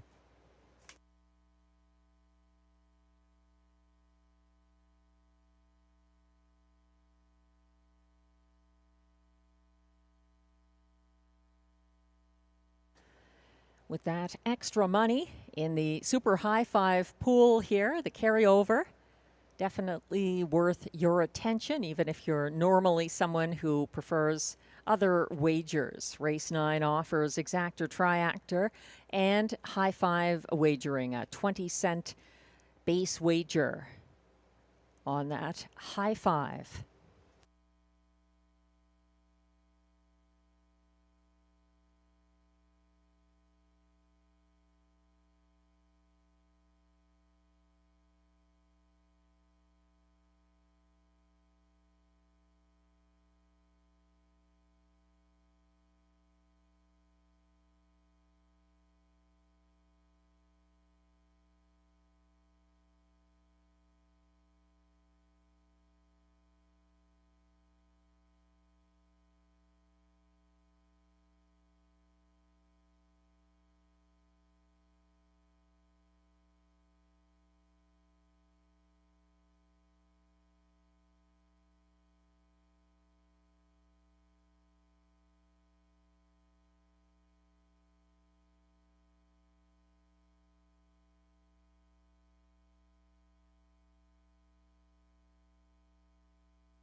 Here comes the Race 9 Post Parade. These trotters are non-winners of $30,000 lifetime. Allowances for fillies and mares also eligible. Non-winners of $3,100 in their last 5 starts and $15,000 claimers. They race for a purse of $7,000.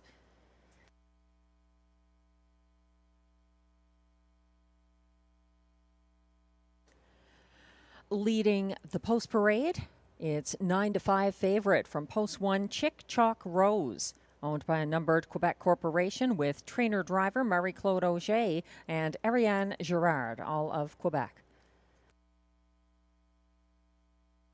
2 is Mask of Zorro, owned by Benoit Hibert of Papineauville, Quebec. Also, the trainer of Mask of Zorro, Eric Lafleur of L'Ange Gardienne, Quebec, shares ownership. Robert Shepard is in the sulky.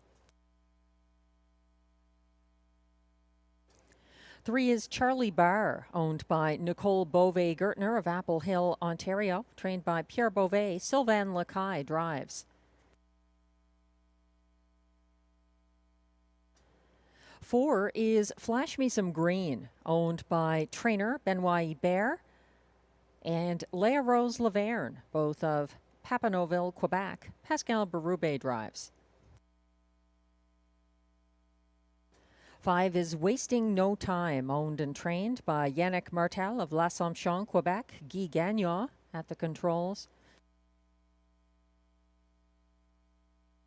6 is Wished Tell Me, owned and trained by Gerard Vaillancourt of Kemptville, Ontario. William Waugh drives.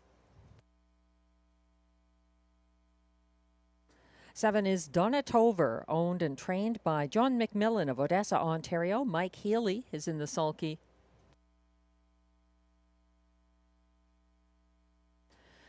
8 is Royal du Rat for Westover de l'Estrie Incorporé, Saint-Jean-sur-Richelieu, Quebec. Trained by Denis Guriel. Loic Guriel drives. And from trailing Post 9, it's Global Money, owned by Nicole Beauvais-Gertner of Apple Hill, Ontario. Trained and driven by Pierre Beauvais. That's a field of 9 trotters for upcoming Race 9, the Robbie D'Alessandro trot, as John McMillan would say. No changes. Exactor, triactor, and super high 5 with a carryover for that wager. If you didn't catch it earlier, there's a super high 5 carryover going into Race 9 of $1,435.34. It's a must play.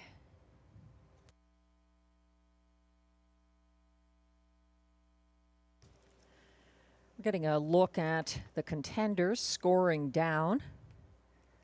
Getting a lot of respect. Beaten 4-5 favorite number 1, Chick Chalk Rose, making the quick turnaround for Marie-Claude Auger. Chick Chalk Rose match strides first over against breakaway leader Miche Charm in a Sunday stake race at Hippodrome 3R. Chick Chalk Rose backed down to the pocket near the quarter pole and got boxed in past the half. She was loose late to close 3 wide for show. Chick Chalk Rose raced single file 4th as Wished Tell Me set the pace here on August 13th. She stepped out first over on the backstretch for a narrow victory over the hard-charging Cleveland Z Flash. 8-5 from the rail, and now on screen, Chick Chalk Rose. Some others I'd pay attention here in Race 9 include the 5, Wasting No Time, getting some class relief, who last won on a June 29th class drop. He was first over 3rd at 3/4 to hunt down the pace-setting final text that race. Wasting No Time was driven by Guy Gagnon once before in the August 6th preferred handicap. He backpedaled to 5th early last Wednesday for Loic Guriel and had a bridle change open the blind.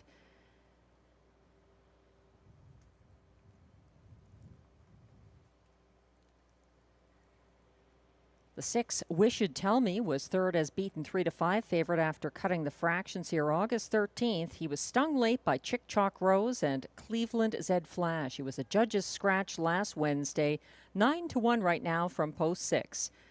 Starter has called the field for race 9. If you want to take advantage of the super high five carryover, over $1,400 of free money in the pool. This is your final chance to play race 9 and that super high five. Field is lining up. 1 is Chick Chalk Rose, Marie Claude Auger. 2, Mask of Zorro, Robert Shepard. 3, Charlie Barr, Sylvain Lacaille. 4, Flash Me Some Green, Pascal Berube. 5, Wasting No Time, Guy Gagnon. 6, Wish You'd Tell Me, William Waugh. 7, Done It Over, Mike Healy. 8, Royal Duara on the outside for Loic Guriel. And 9, Global Money from the trailing post for Pierre Beauvais. They're on the backstretch and lined up with 1 behind for the start of race 9. They're off and trotting, and it's a good start for the fast-leaving Charlie Barr, grabbing command ahead of Chick Chalk Rose, pocketing up early between horses, trying to find room along the pylons. Flash Me Some Green, continuing on, first over now into third and second at this point, wasting no time for Guy Gagnon, living up to that hype, and he's drawing alongside Charlie Barr en route to the opening quarter, which they reached in 28 and 1, a contested early lead and a parking ticket issued to Wasting No Time, taking on leader Charlie Barr, passing in front of the grandstand the first time. Chick Chalk Rose pocketed up in third, a good 4 lengths ahead of Flash Me Some Green. And then it's back to Mask of Zorro in single file fifth as the field enters the second turn. Following from sixth, Loic Guriel has Royal Duara within range, and they reach the half in 57 and 2. Still led by Charlie Barr, fighting on for Sylvain Lacaille against the parked out, Wasting No Time, and Guy Gagnon moving well from third, but caught in. That's Chick Chalk Rose, second over into fourth. Mask of Zorro fifth on the outside and gaining ground third over. That's Wish You'd Tell Me behind him along the inside, getting the shuffle further back. Flash Me Some Green and loaded with late trot. Royal Duara 1:27 and 4 to 3/4, and that is the 2, Mask of Zorro, who made front for Robert Shepard, circling the pace setting, wasting no time at the top of the stretch, charging for home. Mask of Zorro opening up for Robert Shepard with bookends on the card tonight. Up for second, Wasting No Time ahead of Chick Chalk Rose and Wish You'd Tell Me, 1:57 and 3.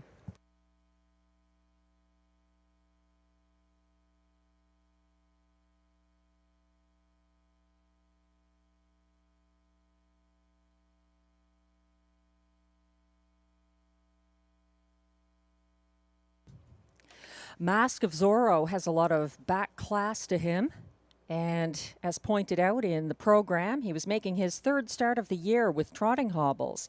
He had raced without them this season. He went last to fourth last Wednesday in the field's co-second fastest last quarter, 28 and 3. And he has a 4 for 14 career record for Robert Shepard. Make that a 5 for 15 record now.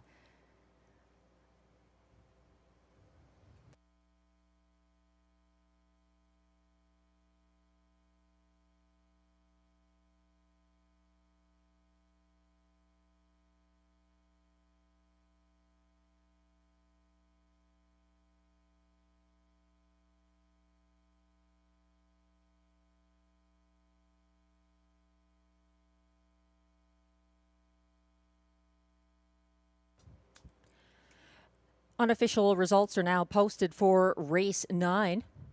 At odds of 3-1, number 2, Mask of Zorro, the race winner for Robert Shepard. Over 5, Wasting No Time, second.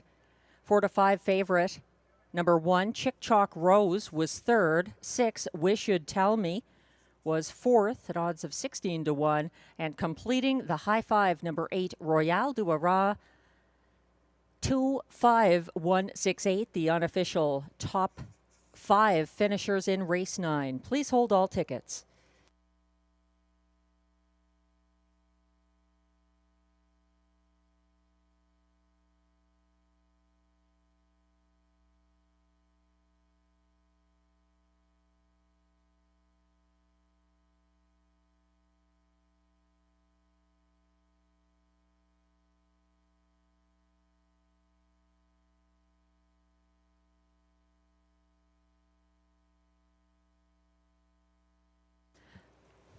Returning to the Rideau Carleton Winners Circle. Unofficial race 9 winner number 2, Mask of Zorro, closing out the card for Robert Shepard. A 6-year-old bay gelding by Muscle Mass out of Warrawee Truce, owned by trainer Benoit Hébert of Papineauville, Quebec, with Eric Lafleur of L'Ange Gardien, Quebec.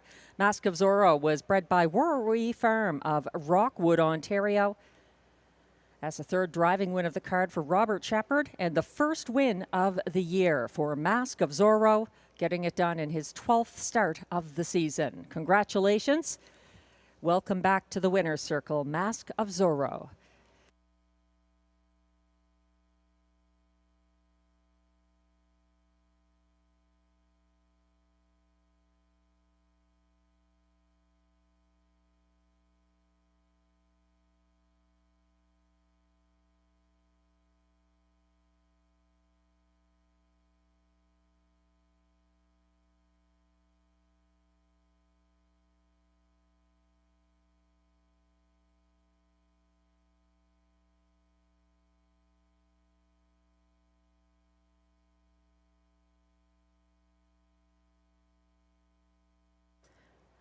Race 9 is now official.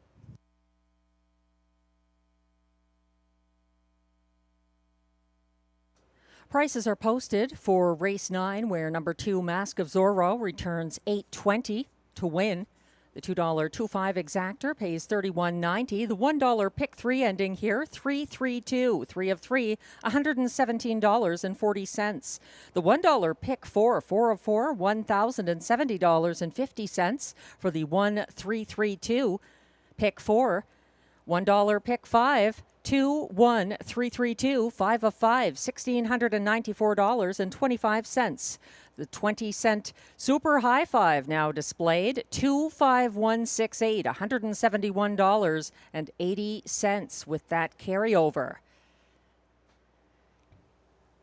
$1 Triactor 251 pays $51.05, and it's $110.10 for the $2 late double 3-2 combination.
The race 9 rundown is now displayed. 4 to 5 favorite number 1 Chick Chalk Rose finished 3rd. 2 Mask of Zorro got his first win of the season for driver Robert Shepard.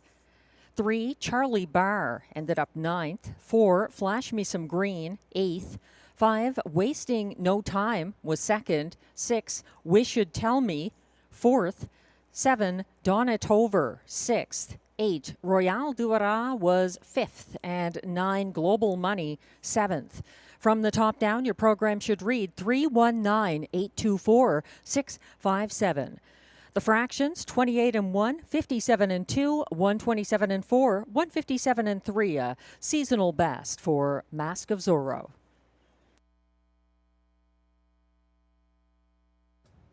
And that concludes tonight's 9 race card. Coming to you from the nation's capital, thanks to everyone who wagered with us tonight. Handle $125,329.